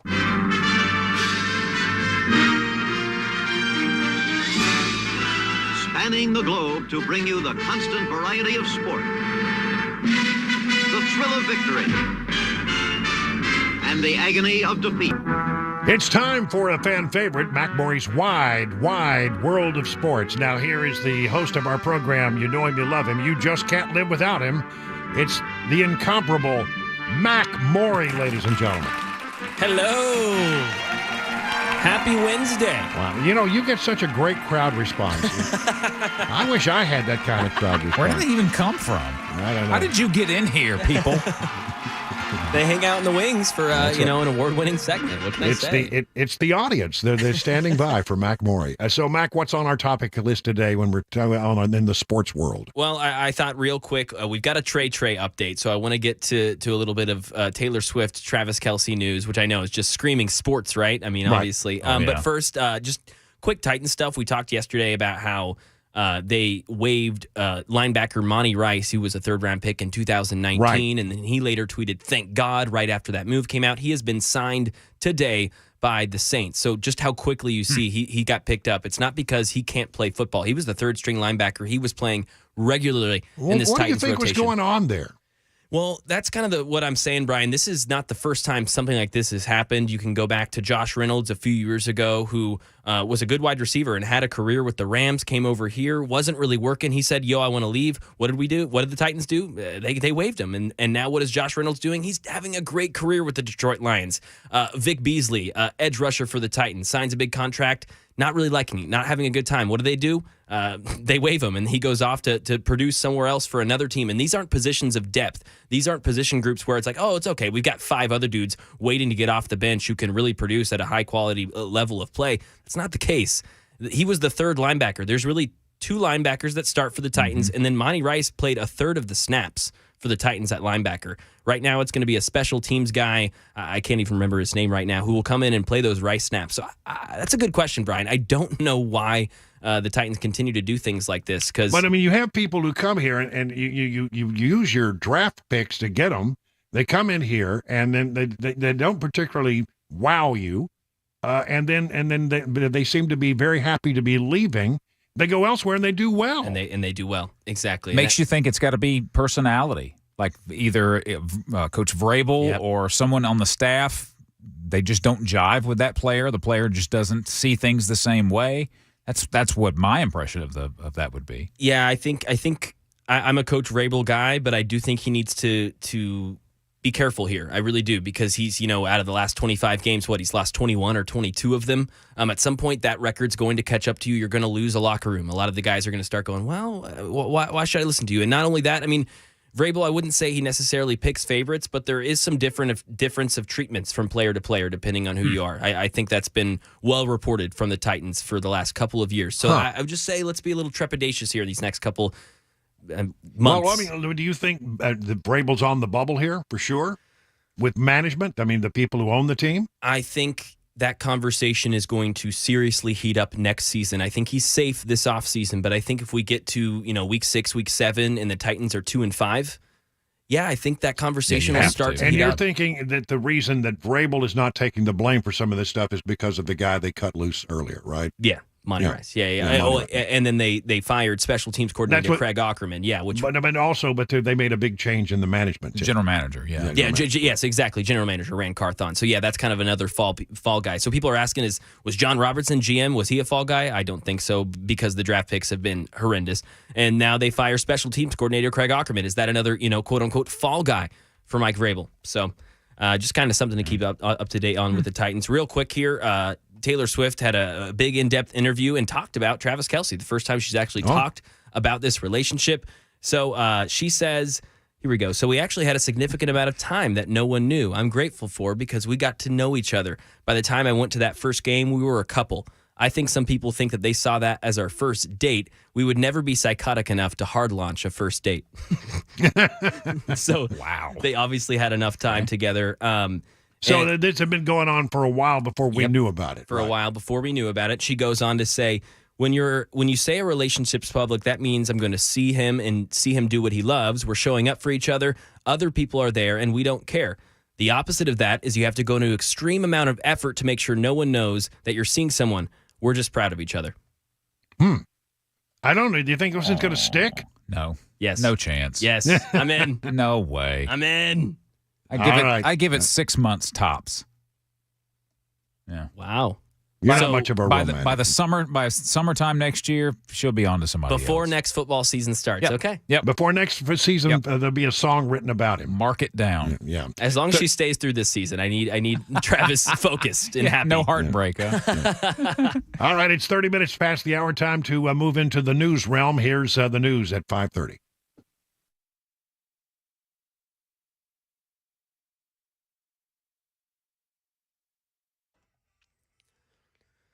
5:30, I'm Mac Maury with your top stories. 43 degrees, a clear night in Music City. Got a full weather forecast, latest traffic report headed your way in 5 minutes. Starting in Nevada, at least 3 people were injured after a gunman opened fire on the campus of the University of Nevada, Las Vegas this afternoon. Officials say police exchanged fire with suspect, and the suspect was killed. Here's Alex Stone. It is a very large campus. It's right by the airport, also very close to the Vegas Strip. And we know that he was apparently moving through the campus, which is quite large, but police went running in. And as they are trained, when you go in and you hear gunfire, there is no waiting. The goal is to end that threat, and it appears that's what they did today. And the search is on to make sure there are no other shooters. Officials don't believe that there are. Still, though, I-15 there shut down. There's a ground stop at the airport, but they do believe that the threat is over. Right now in Tennessee, the one unidentified Memphis officer that was fired in the Tyree Nichols case has now been named. Adrian Blake's body cam footage that day shows others kicking Nichols on the ground. He denied ever seeing that. He started on the force in 2019. Records show that he was terminated in February, and Nichols died 3 days after being beaten by officers following a traffic stop in January. In the nation's capital, former House Speaker Kevin McCarthy announcing he will resign his seat from the House of Representatives effective at the end of the year. Here's Mary Alice Parks. When Americans are facing so many big questions on the economy, on the border, on whether there should be this additional funding for Ukraine and Israel, we know that it's just going to get that much harder for Republicans to pass anything strictly along party lines. I mean, they're only going to have a 2 or 3 vote majority there. So in that way, yes, absolutely surprising, because it's just going to make things a lot harder for Republicans to do things with only Republican votes. And that is the latest news, traffic, and weather coming up. I'm Mac Maury, WTN News.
Hey, a special message from Johnny Fleemans and the folks over at Legend Steakhouse. They've got a big, what they call a customer appreciation event happening on Monday, December 18th. On that day, customers can buy a $100 gift card, and they'll get an extra $25 gift card. So that's a pretty good deal right there. $125 in value for $100. And if you're going home tonight and you're thinking you want a good steak, just stop by one of the many locations. I think you'll enjoy a good Johnny Fleeman steak. So tasty. They also want you to think about them for lunch, because they have a lunch meat and two situation where you get a meat, fried pork chops, Smoky Mountain meatloaf, fried catfish, slow-cooked pot roast with gravy, 14 vegetables and casseroles as the side, a lot of stuff to choose from there. It's like good home cooking like your mama used to make. And in fact, these recipes came from Johnny Fleeman's mom. He borrowed the recipe book 30 years ago, and he never gave it back. Legend Steakhouse has multiple locations across Middle Tennessee. It's good food at a fair price. If you're in Davidson County, check out their Smyrna location just off Almaville Road. Open 7 days a week for lunch and dinner. Learn more by going to their website, legendsteakhouse.com.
38 minutes past the hour of 5 o'clock on Super Talk 99.7. Brian Wilson in the chair and on the air on this 6th day of December.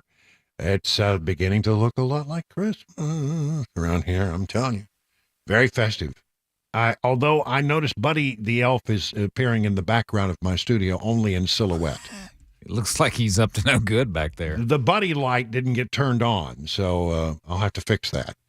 People, you know, this is the tree you see behind me is one of 11.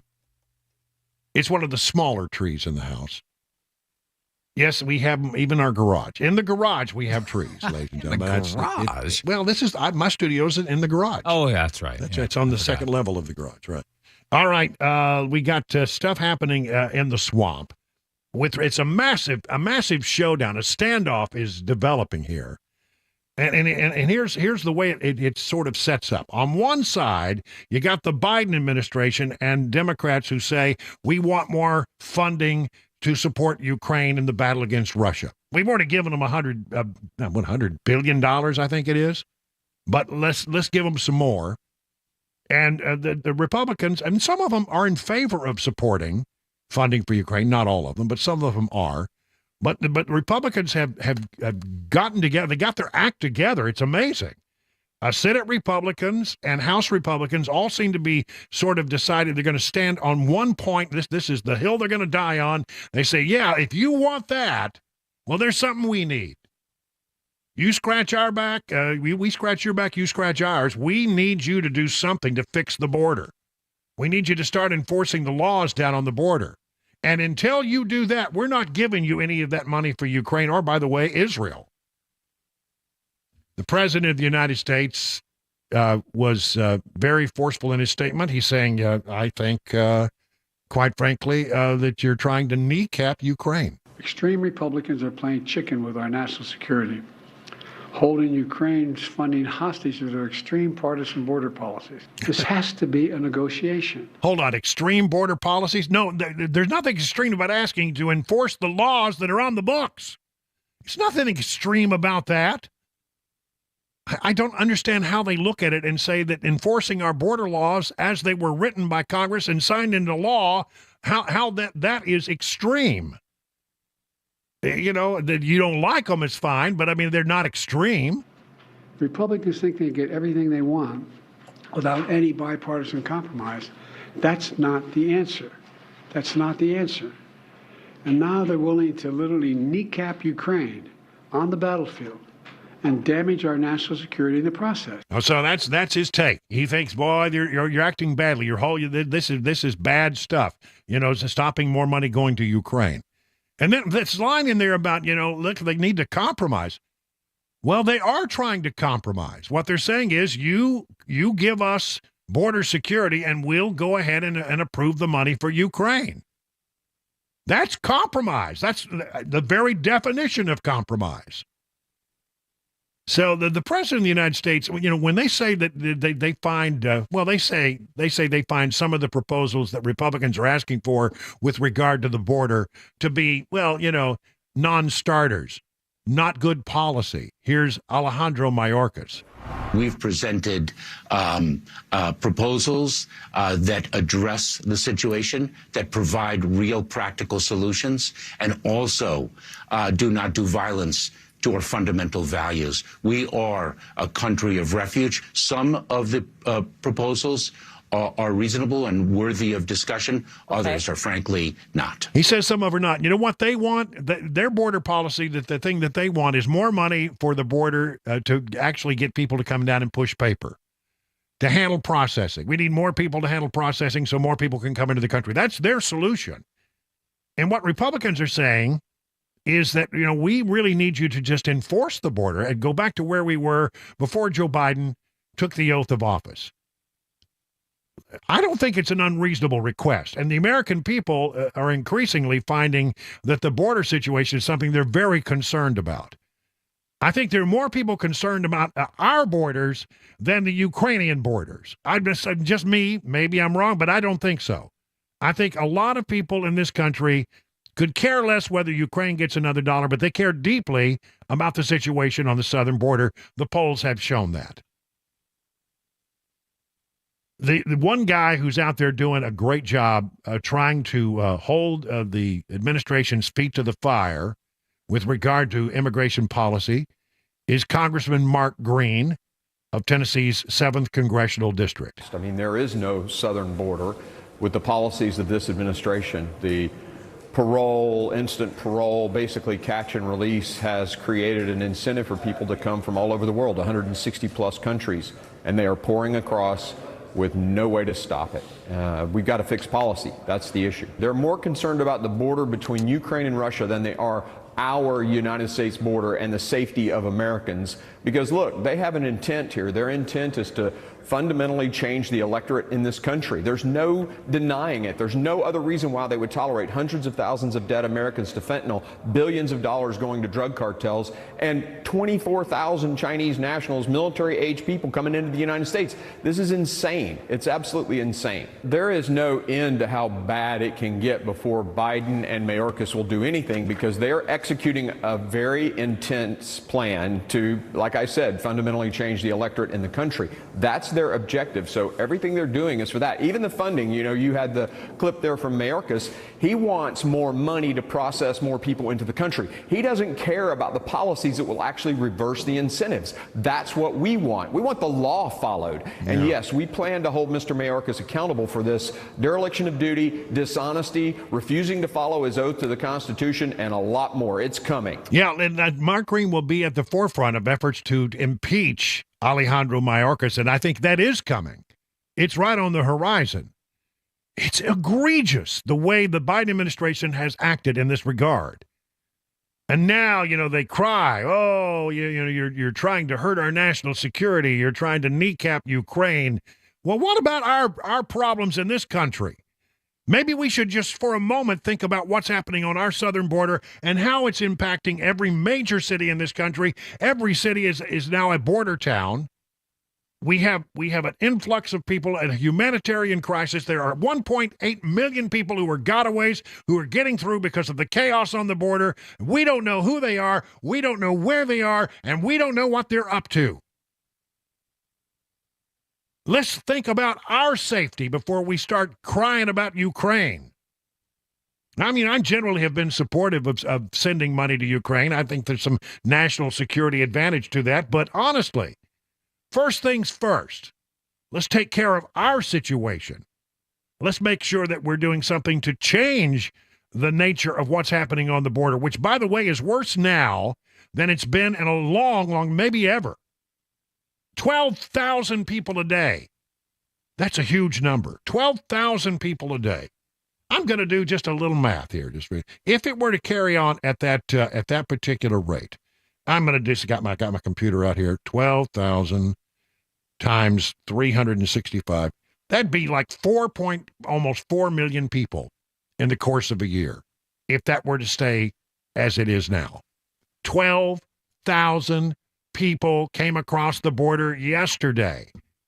So, you know, we may not be talking about the border the way we have in the past, but it's still a serious problem down there. Listen to Chris Clem, a former Border Patrol section chief. At first, we thought it was incompetence. They just didn't know what they were doing. But the fact that we were into year 3 and it's been, something that was told by us or to us that this was unsustainable, well, they figured out a way to sustain this. So it's got to be deliberate. I'm glad that lawmakers are getting together to do something about issues impacting Washington, D.C. When are they going to get together and hold each other accountable to do something right here on the border? Because these border states are having to deal with this every day. As I said, Republicans are sticking together on this. From thehill.com, Senate Republicans today blocked a bill to provide aid to Ukraine and Israel over a lack of border provisions in the measure. Senators voted 49 to 51, failing to reach the 60-vote threshold that would allow the proposal to come up for consideration. And remember, every difficult thing takes 60 votes. Bernie Sanders voted with all the Republicans. That's never happened before. I can't imagine that happens very often. Senate Majority Leader Chuck Schumer flipped his vote to no so he could bring the bill up again in the future. That's just a little parliamentary move they pull. The $111 billion emergency supplemental package requested by President Biden also included aid for the Indo-Pacific region, as well as funding for humanitarian aid in Gaza, the border, and to combat fentanyl trafficking. Despite their support for most of those items, Senate Republicans have insisted for weeks they would withhold their vote on the motion to proceed if the bill did not have a satisfactory border remedy attached. Senators James Lanford of Oklahoma, Chris Murphy of Connecticut had led border discussions over the past month, but those languished last week before Murphy and Democrats walked away from the table, arguing that Republicans were asking for just too much. It's too much to secure the border? That's too big a big you can't get on board with that idea? I'm telling you, this is an epic battle. I hope that Republicans do not blink. Somebody's going to have to blink, at some point, or we don't get either of these things. I think the administration really wants to send more money to Ukraine and to Israel, and I think that ultimately they figure, okay, we got a lot of people across the border, maybe we can shut it down now. But it doesn't seem like they're willing to consider any serious proposal that would return security to the border the way we had it before Joe Biden was president. It's just, there's going to come a day where we really rue the fact that we did this. They're going to rue this decision, that they allowed the border to be so porous. There is nothing good that comes from it. And at the end of the day, I hope that they finally think that they can't sustain this anymore. They've got to go ahead and shut down the border. But I don't know. Joe Biden doesn't seem to be willing to do it. And Mayorkas, even if he's impeached, doesn't seem to be willing to change his positions. It's 58 minutes past the hour now of 5 o'clock.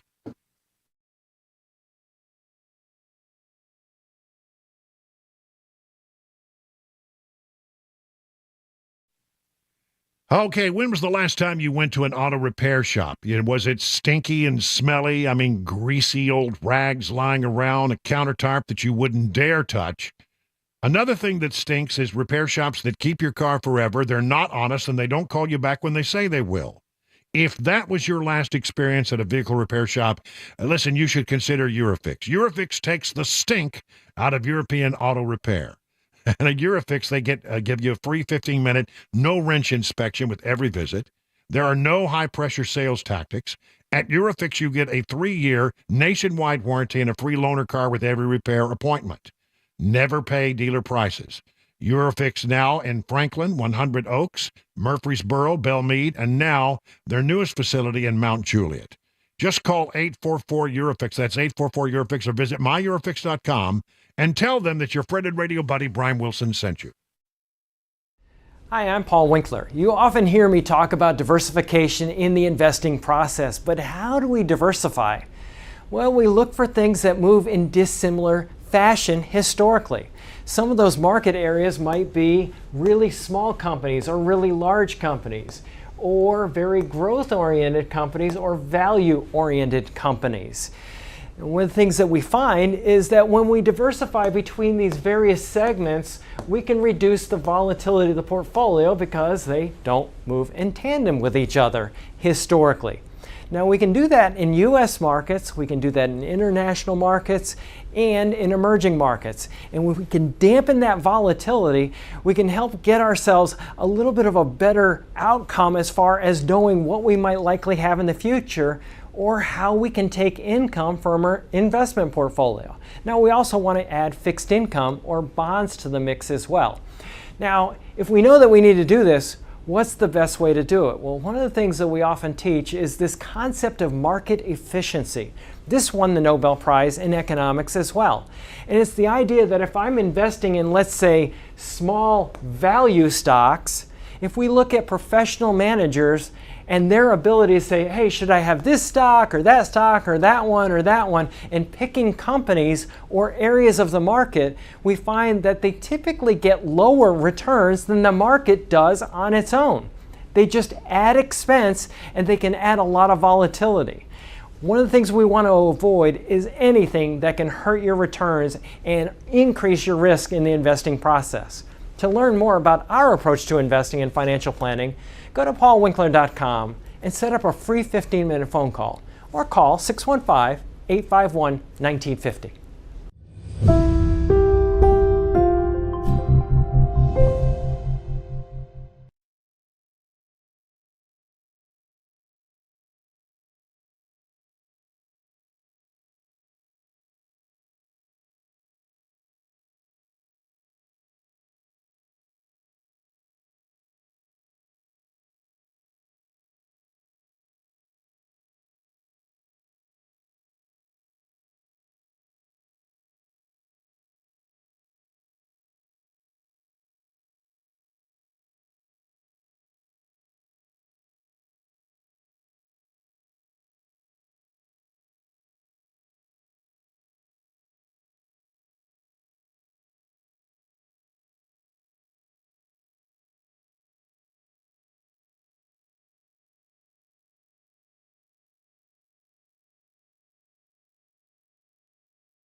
Big news from the folks at DT McCall's. If you've been thinking about buying a gun safe but putting it off, now it's the time. You see, gun safes are sales tax free. That's right, sales tax free.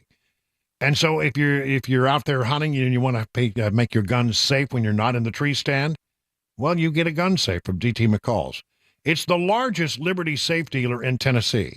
The reason? Free delivery and setup. Others charge $500 for delivery and setup of the bigger models, $300 for the smaller models. DT McCall & Sons delivers every safe free, every time, period, never a setup charge. Security is so important, and gun safes can be used for valuables, cash, mama's jewelry, important documents, wills, deeds, car titles, whatever you need to keep safe from theft or fire. So save some big bucks now on your gun safe when you shop at your local DT McCall's.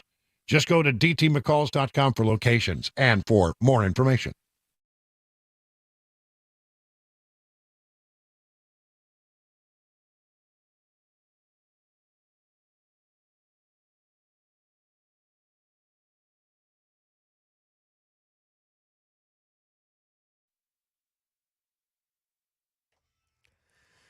Six o'clock, I'm Mac Maury with your top stories. Currently 41 degrees, a mostly clear evening in Music City. Forecast, latest traffic report, upcoming in 5 minutes. Flight operations resuming at Harry Reid International Airport in Las Vegas after a temporary ground stop today. Transportation officials apparently acting out of abundance of caution after the deadly shooting at UNLV. We're told 2 people were killed in that shooting, and the shooter was killed by police. Aaron Katersky has more information. The shooter was encountered by police, both from UNLV campus police as well as the LVMPD in Las Vegas. Not clear which officer or which agency shot and killed the suspect, but the suspect, we're told, was shot and killed by the police, and so they're confident there is no additional threat. And ATF has responded. They're going to work primarily trying to trace the firearm, figure out whether it was obtained illegally. So fairly quickly, we could have a better idea about who this gunman was and who was shot and killed by police. Also, a reunification center has been set up for students and faculty. Politics news right now in Tennessee. Former Nashville Mayor Megan Barry has announced she's officially running for Congress. She posted a video on YouTube launching her campaign against Mark Green for the 7th District. Barry was the first woman to be elected mayor of Nashville. She resigned in 2018 after pleading guilty to felony theft related to an affair with a city employee. She says that Congressman Green is on the, quote, wrong side of every issue that matters in the volunteer state. Israel-Hamas war, the United States already looking beyond the fighting between Israel and Hamas in Gaza. Andy Field tells us the Biden administration is making it clear what is not acceptable. On top of urging Israel to do all it can to avoid civilian casualties, the U.S. State Department is telling that country it can't occupy any part of Gaza again. Any proposed buffer zone was inside Gaza.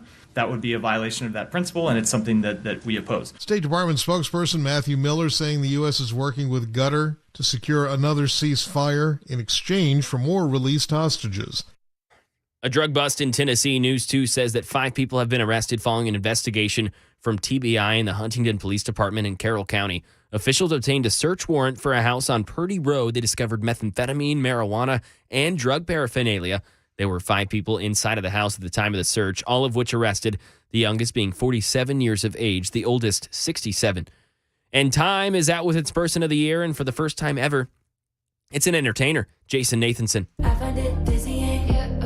Taylor Swift might find the honor dizzying, named Time's Person of the Year for 2023. She tells the publication it's been a landmark year with her massive tour and movie and album re-releases. And she says, quote, "This is the proudest and happiest I've ever felt and the most creatively fulfilled and free I've ever been." The cover story in Time says that something shifted this year and Swift became the main character of the world, the master storyteller of the modern era. And that is the latest news. Weather and traffic next. I'm Mac Maury, WTN News.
Good evening, everyone. 6 minutes past the hour of 6 o'clock. This is the fourth and final hour of the drive for the 6th day of December.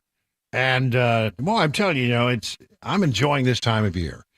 You got your, holiday festivities. And I looked in the refrigerator yesterday, and there was eggnog. Ooh, I haven't gotten any of that yet. I'm telling you, I don't drink it a lot. I drink it maybe once or twice a year around the Christmas time. But I always enjoy that good glass of eggnog. Yeah, you can't drink very much of it. I mean, it's so it's just rich. too much. It's so rich. But I mean, boy, guilty pleasure. Mm-hmm. Yeah, I think when I go home tonight, when I make my arduous trek back to the house, I think I'm going to stop and get a glass of ice cold eggnog. And don't spoil your dinner. No, it'll be drunk with dinner. Ooh, all right. Or I'll drink it with dinner. How's that? Where do I want to go? There's some stuff that's breaking here, but I want to, before we get into some of the newer stuff that's happening, I want to remind you that we have not brought you up to date except in the newscast during about this shooting in Las Vegas. The shooter is dead. We don't know who the shooter is. We don't know what the motivation is. We're not getting much information from the Las Vegas police about that. We now know that there have been 3 fatalities. So the event is over. No other concerns except for, of course, they have to try to figure out, what was going on there. And we had the sad loss of 3 people. But that's basically the entire story as we know it right now. If there's some change or an upgrade or we get some more information, no indication so far that about the motivation. There is always, I guess, right now. Remember yesterday when we were, I've got it right here. The FBI director said that all lights are blinking red. And so, was this some connection to terrorism? No sign of that yet. But it's got to cross your mind at a time like this. Here's Director Christopher Wray of the FBI speaking to Lindsey Graham yesterday on Capitol Hill about the threat matrix. While there may have been times over the years where individual threats could have been higher here or there than where they might be right now, I've never seen a time where all the threats, or so many of the threats, are all elevated all at exactly the same time. That's what makes this environment that we're in now so fraught. Blinking red lights analogy about 9/11, all the lights were blinking red before 9/11. Apparently, obviously, all of us missed it. Would you say that there's multiple blinking red lights out there? I see blinking lights everywhere I turn. Well, which is sort of scary. Now, I don't want to suggest that what happened at Las Vegas today was terrorist, but I mean, it at least crosses your mind every time in this environment. You can't help but at least have a glancing blow thought about it. So we'll wait to get the official word, but nothing so far from Las Vegas police about the motive or the identity of the shooters. There was supposed to be up on Capitol Hill today, behind closed doors, the brother of the President of the United States, James Biden, was supposed to show up for a deposition, a closed-door deposition. He did not. From the New York Post, President Biden's brother James won't appear for questioning today, as specified in a House Oversight Committee subpoena, after his legal team argued there was no justification for the demand. House Republicans believe James Biden ultimately will comply with the subpoena, but it's unclear when that might happen. While first son Hunter Biden's legal team is yet to say if he will appear for a scheduled December 13th interview behind closed doors. It's not happening, but we are in communication with his attorney about scheduling a time for him to come in. The first brother's attorney, Paul Fishman, did, however, not specifically commit to complying with the subpoena, telling the New York Post in a terse statement, "We have been in contact with the Oversight Committee staff about their request." In a November 8th statement, Fishman argued that there's no justification for the subpoena. Jim Biden has never involved his brother in his business dealings. Well, that seems to be a bit of an open question right now. Wouldn't you agree? I mean, there's $200,000, actually $240,000 that has gone from the accounts of James Biden into the accounts of Joe Biden. And they say, well, it's repayment of a loan. But as we heard yesterday from James Comer, the chairman of the House Oversight Committee, starting in about 2018, they started any kind of transfer of money was always labeled as a repayment for a loan. And the reason why, Comer theorizes, is that if you are repaying a loan, then you don't have to notify the IRS about the income. It's not income, it's repayment of a loan, right? It was income. I mean, come on. You can play that game if you want to. James Biden not showing up, and a real question about whether or not Hunter Biden will show up. Here's Jonathan Turley, noted legal expert on that. Congressional subpoena is not like an invitation to a debutante ball. You don't get to just debate when you'll be going to show up and how.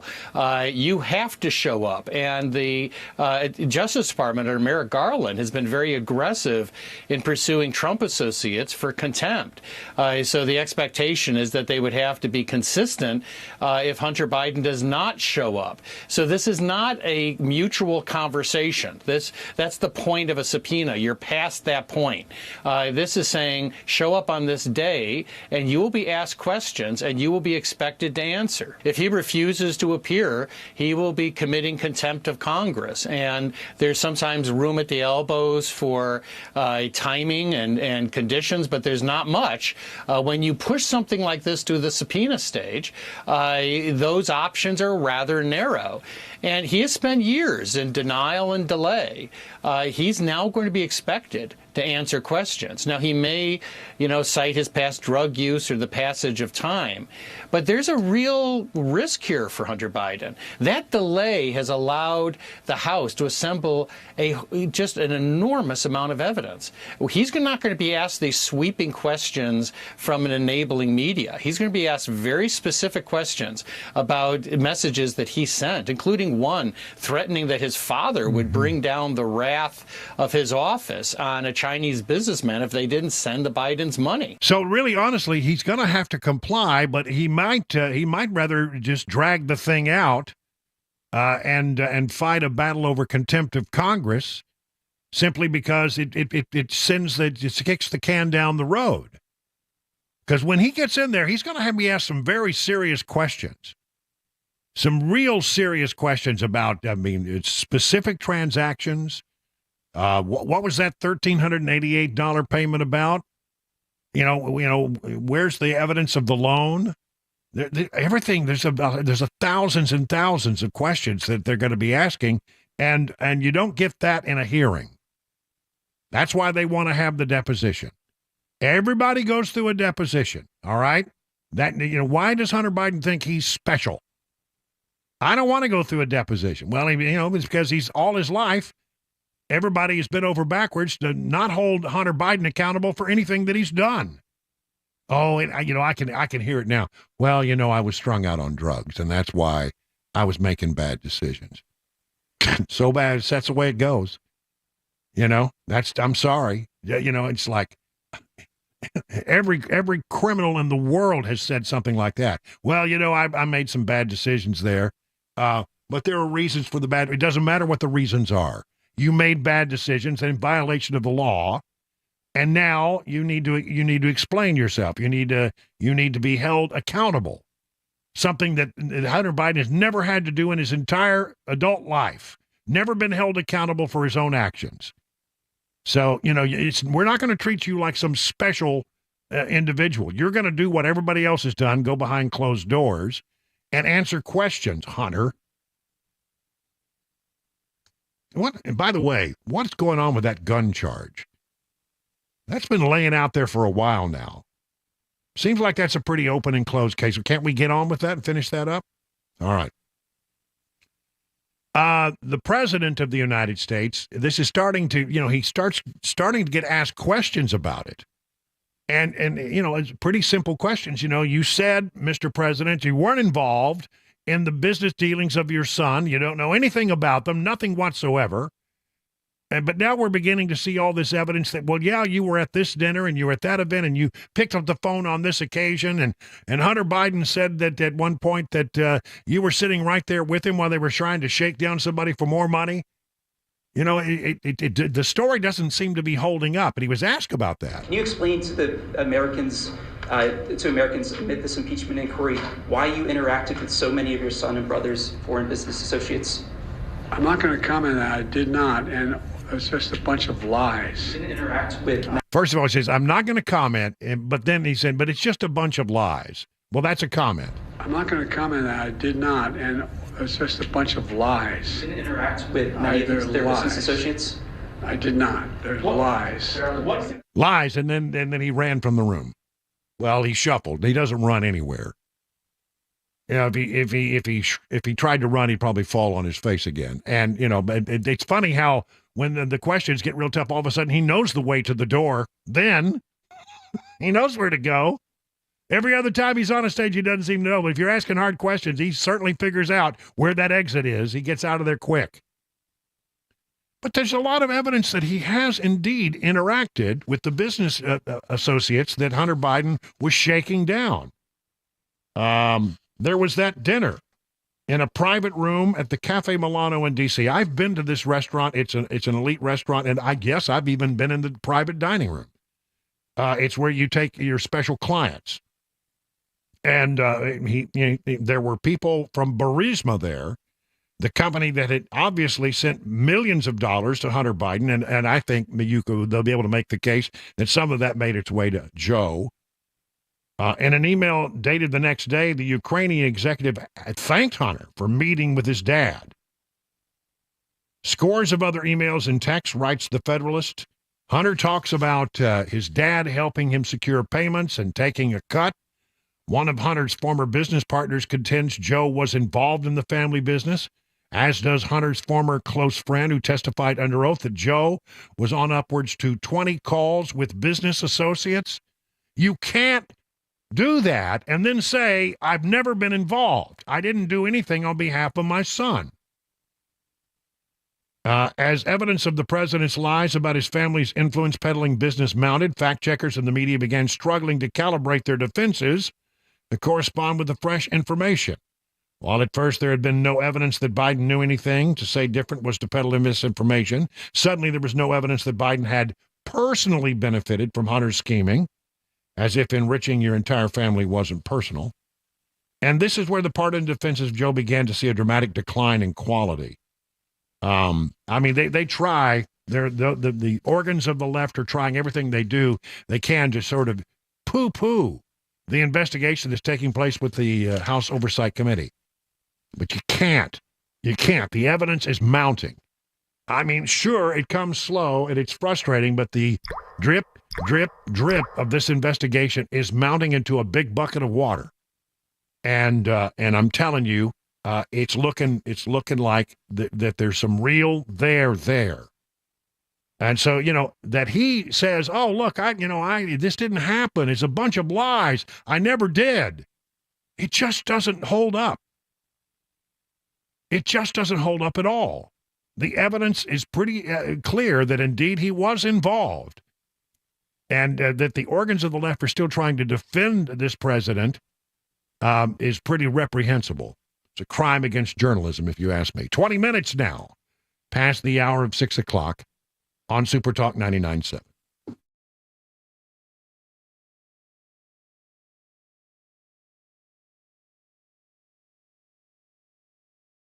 Grace Point delivers medicine affordably with menu-style transparent pricing. The idea here is to know how much it will cost before the care is delivered, which is a good thing. Have I told you about their Smart Care plan? $69 a month, you get unlimited office visits and free basic labs for the entire year. And because they treat the whole family, even newborns, they can offer family plans as well. You marry that with a high-deductible insurance plan that you may already have or that you're signing up for, and this could save you and your family hundreds of dollars. At Grace Point, they take their time with each patient. They see you the same or next day. There are no long wait times or crowded wait rooms. They treat naturally whenever possible. It is a military vet-owned practice. Just some of the reasons why it's been voted best primary care provider year after year after year. And Grace Point wants you to know that they have COVID testing and treatment. So if you think you might have the COVID, go by and get tested. And they have some treatments that could get you back on your feet a little more quickly. Grace Point Healthcare is on Main Street in Franklin. Here's the number, 599-6868. That's 599-6868 to schedule a visit.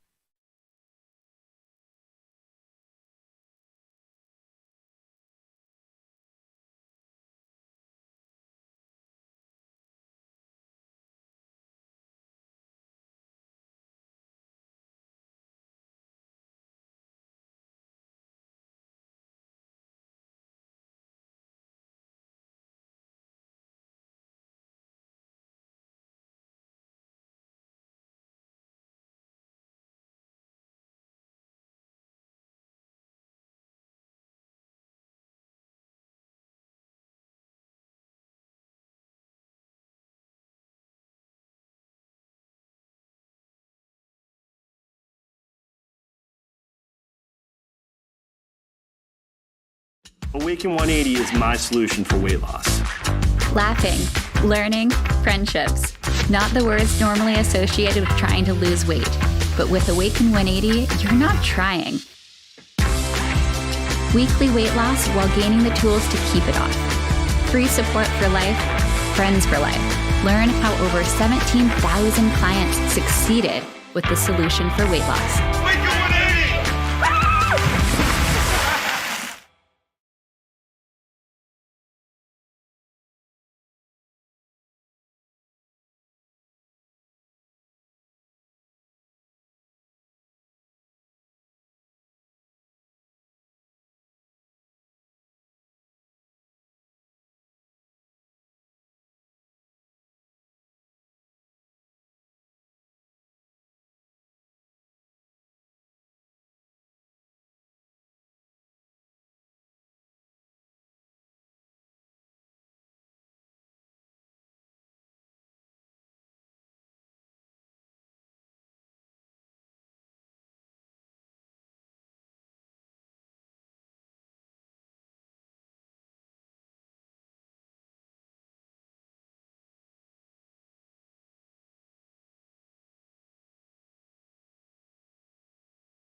It is 25 minutes past the hour of 6 o'clock. I'm Brian Wilson, and you're listening to The Drive. A couple of things have happened. This is sort of interesting this afternoon. Some Democrats join Republicans in voting to strike down Biden's EV mandate. You know, the president of the United States and his administration are pushing the electric vehicle down our throats. And, you know, it's the problem is nobody wants one. The people have spoken with their pocketbooks. They're not buying them. The major car makers spent a ton of money because the EPA put out these guidelines. This is what the fuel of your fleet fuel that has to reach a certain level for your entire fleet has to be a remarkable level improvement on gas mileage. And the only way you get to there is by making a bunch of electric vehicles that don't burn gas. And so they're trying to force it down our throats. And it turns out the dealers have got electric cars on the lot and they can't move them. Nobody's buying them. They're losing money on every electric vehicle they make because they haven't recouped their research and development fund yet. So, they're really hurting. They don't want to have to be selling these electric cars. Car dealers have complained. The big three automakers have gone back and said, we're rethinking our EV policies. Maybe we're not going to push to EVs as quickly as we thought we were going to. All three of them are reconsidering how much they're going to invest in EVs going forward, especially given the fact that they just approved big contracts with the UAW. They're going to cost them a ton of money. Where's that money going to come from? We're going to slow down the rollout of EVs. That's what they're going to do. But besides, they just don't work the way they're supposed to work. And so the House voted Wednesday in favor of legislation striking down federal regulations targeting gas-powered vehicles, which, according to the White House, are designed to accelerate the transition to electric vehicles. The vote was 221 to 197. The House approved the Choice and Automobile Retail Sales Act with 216 Republicans and 5 Democrats voting in favor.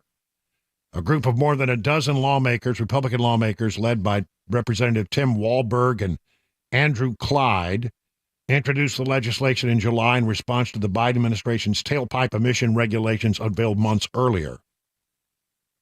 The passage of the CARS Act, you see, Choice, Automobile, Retail Sales, CARS, clever.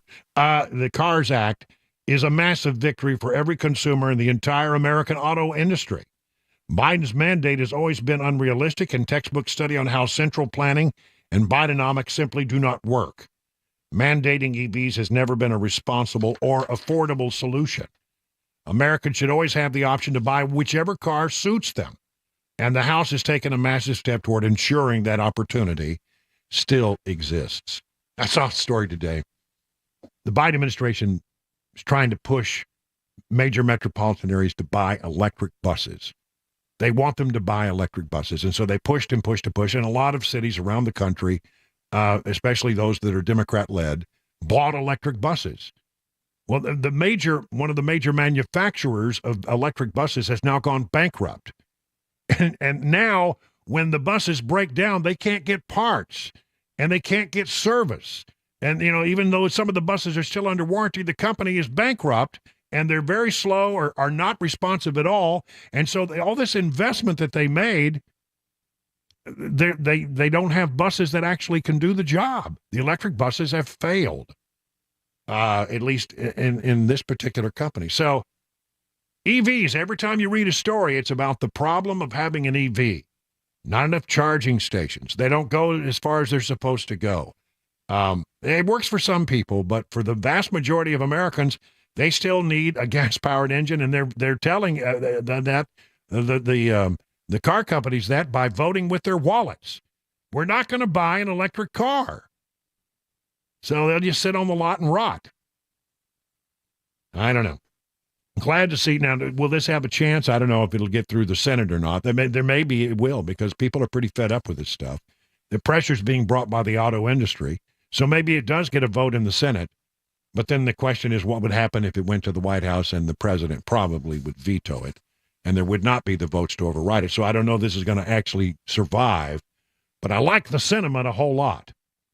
30 minutes now, past the hour of 6 o'clock on Super Talk 99.7.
Yeah, the chill is in the air. There's no doubt about it. It's been pretty cold some of these nights, and if your heater is on the blink, why don't you call the people I would call, the folks over at Busy Bee, HVAC, and Plumbing. They will buzz over to your house and get you back up and running. Listen, the way you avoid having these breakdowns is to do preventative maintenance. That's the key, and that's what the Beehive Club is all about. You get a lot for your $99. That's where it starts. You get 3 thorough maintenance services, one aimed at your heating, one aimed at your cooling, one aimed at your plumbing. No overtime charges 24/7 and 10% off all repairs. Busy Bee Plumbing, Heating, and Cooling is your official Rude Pro partner, so for satisfaction guarantee, call Busy Bee Plumbing, Heating, and Cooling. Here's the number, 615-775-7833. That's 615-775-7833 or online at busybeehvac.com.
"37 minutes past the hour." You caught me. Gotcha. 37. Yeah. A little yawn. I'm still doing late nights feedings of the puppy. A little solo coming in at 1.3 pounds today. Oh, another tenth of a pound. I'm telling you, that little dog looks like a big old looks like a big fat bear. Can she even stand a little up? tiny fat bear. Like her belly would be longer than her legs. She's the fattest little thing I've ever seen. Grogu's being a good mama, and the puppy is doing very well. But I'm still getting up at least once during the night to do the overnight feedings. We were at 2-hour feedings. Now we're at 3-hour feedings. Well, that's progress, I guess. I'll be happy when we go back to throwing down some dog food in the bowl and then let the dog fend for himself or herself. So anyway, a lot of stuff going on that we haven't had a chance to get to. Marsha Blackburn tried to get a vote in the Senate to release the Jeffrey Epstein flight logs. In other words, who's been on that plane? I want to know the names of every single person who may have taken Jeffrey Epstein's private plane and participated in his human trafficking, and that's what she's asking for. Dick Durbin, my nemesis, Dick Durbin basically blocked that in committee and didn't really give it. He just said, nope, we're not going to do that, and that's it. It went down. It was blocked by Dick Durbin, and Marsha Blackburn's pretty upset about it. This is a sad day in history for the prestigious Judiciary Committee and further underscores the left's two tiers of justice crusade. Senate Democrats have long been trying to undermine the Supreme Court and Judge Clarence Terrence Thomas, but want to ignore Justice Sotomayor. He wanted records about Sotomayor as well, and apparently some kind of book deal, I think it is. One way or the other, it was cut off at the knees by Dick Durbin in the Senate Judiciary Committee. By the way, RFK Jr., running for president, says that he flew on the Epstein jet twice. He says, nothing to see here. I was with my wife, and he never went to the infamous island. The 2024 candidate calls all flight logs to be released, and after defending his trips, he has no problem with their being released. Big story in the Daily Mail today about all of it. And said, look, he never went to the island. My wife was there the whole time. Nothing untoward happened. But I tell you, it's something. I bet there are a lot of people who wish they'd never taken Jeffrey up on their offer to use the jet. Other news. Legal challenges to the release of the Covenant Shooters journals could end up before the Supreme Court. The investigation continues into who leaked the pages. This from News Channel 5. Remember, the latest on this was the Court of Appeals said that, that's right. An appellate court last week agreed that they should be allowed, the families, the church, and the parents, and the church, the school, and the parents should be allowed to be involved in this argument about whether or not the documents, the Covenant Manifesto, should be released. And we thought that's where it was. But now News Channel 5 is saying they've learned that those suing to have the writings released met to discuss appealing this case to the Tennessee Supreme Court. If that happens, Vice Mayor Angie Henderson says it will further delay any decision on the issue, but that's the necessary process. I do feel people think it's been somewhat protracted. Respect for the judicial system, it must run its course. If some aren't willing to wait, last month's 3 pages of the so-called manifesto were leaked, as you know. The investigation into that leak is ongoing. District Attorney Glenn Funk says at this point nothing has been taken to a grand jury, but District Attorney General Funk says he keeps in contact with Metro Police Chief John Drake, who says there could be a development in the next couple of weeks. There were initially 7 officers who were taken off regular duty and put on administrative leave after that leak occurred. The 3 pages came out, and they began an immediate investigation as to who might be responsible for the leak. Right now, 3 individuals out of the 7 are still on administrative leave, but apparently the police chief says he thinks that there could be a development in the case very soon. And it may end up that somebody will be prosecuting for releasing that information. Look, it's this whole Covenant Manifesto thing should go before the Supreme Court. Let's just get it over with. Let's find out who should be involved in this case and who should not be involved in this case, and then let the Chancery Court make a decision about whether they're going to release it or not. I think the law is on the side of releasing it. I think it's the right thing to do. I think it brings transparency to that case.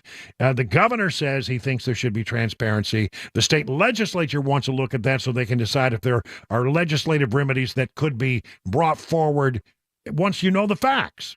I mean, they did a whole special session, and they weren't really willing to go too far because they said, we don't know the facts. We need to know the facts, and we need to know the facts. We got to know more about the motivation of the shooter. There is no criminal case. And normally when there's no criminal case, writings like this are made public. It's in the public interest, and I hear and I appreciate the concerns of the family, the church, and the students, but the law is the law. And I think there is a great public interest in having it released. You've heard me say this before, and I don't back down off it. I think that really is exactly what should happen. Jamal Bowman. Remember Jamal Bowman? When last we heard about Jamal Bowman, he was seen pulling the fire alarm on Capitol Hill. Congressman Jamal Bowman, to delay a vote. And now it appears that Jamal Bowman, even though he paid a fine and the whole matter has been legally adjudicated, there's some talk about him facing a censure vote on the House floor. Lawmakers voted 201 to 216 to table the motion, falling short of the 217 that would be needed to shoot down the measure. The effort to kill the motion failed after members voted along party lines. One Democrat voted present. The House will move forward with debate on the measure and could vote on its final passage as early as tomorrow.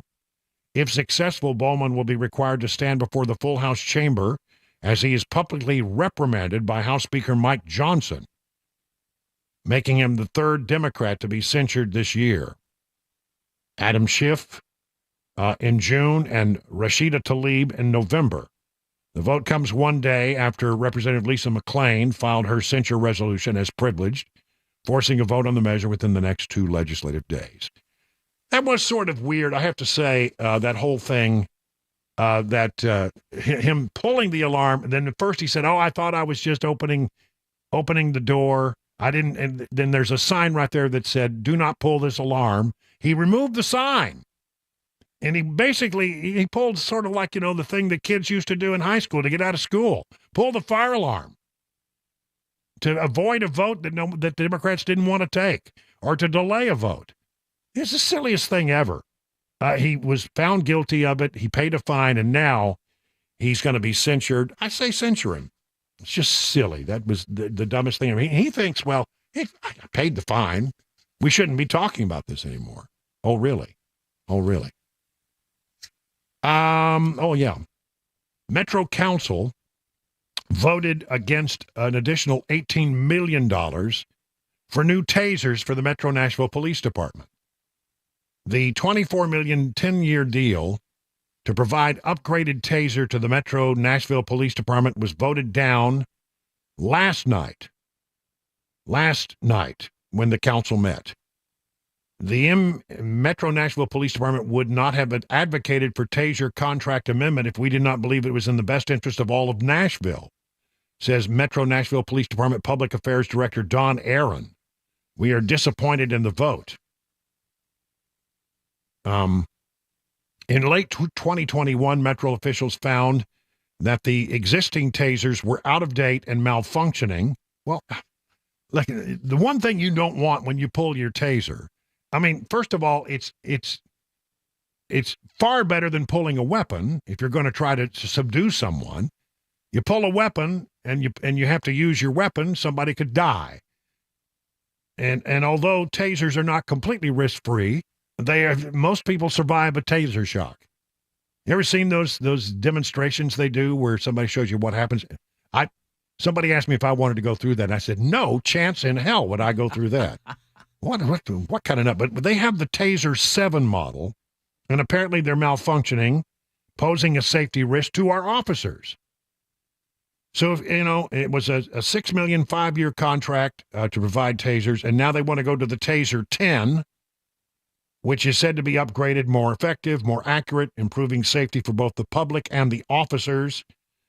The Metro Nashville Police Department believes that the Taser 10 demonstrates significant technological advancement over the Taser 7 and would advance the safety of the public and the officers by preventing an incident or arrest situation from escalating to a physical use of force.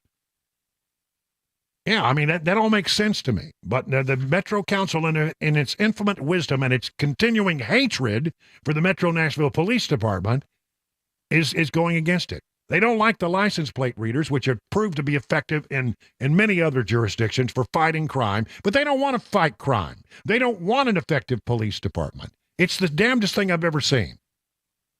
honestly, they need to do this. Here's another story on it from SMV. Taser contract extension voted down. The department continues to advocate for new equipment. Department said the drastic budget increase was because of an influx of tasers, providing nearly 300 more at an increased price. Apparently, they're putting more officers on the street, which we want, so they got to have tasers. That's part of it. The current contracted cost per use, I didn't know that they did this on a per month, but you rent them, I guess, and they're responsible for the upkeep and the maintenance. The proposed new contract would be nearly a $22 increase per month per unit. So it goes from $70 per month to, $92 a month. Again, lengthy debate.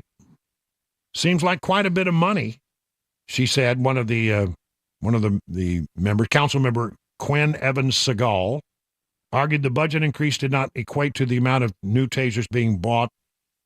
Said it doubled the extension period, even though it doubled the extension period. She said, seems like quite a bit of money.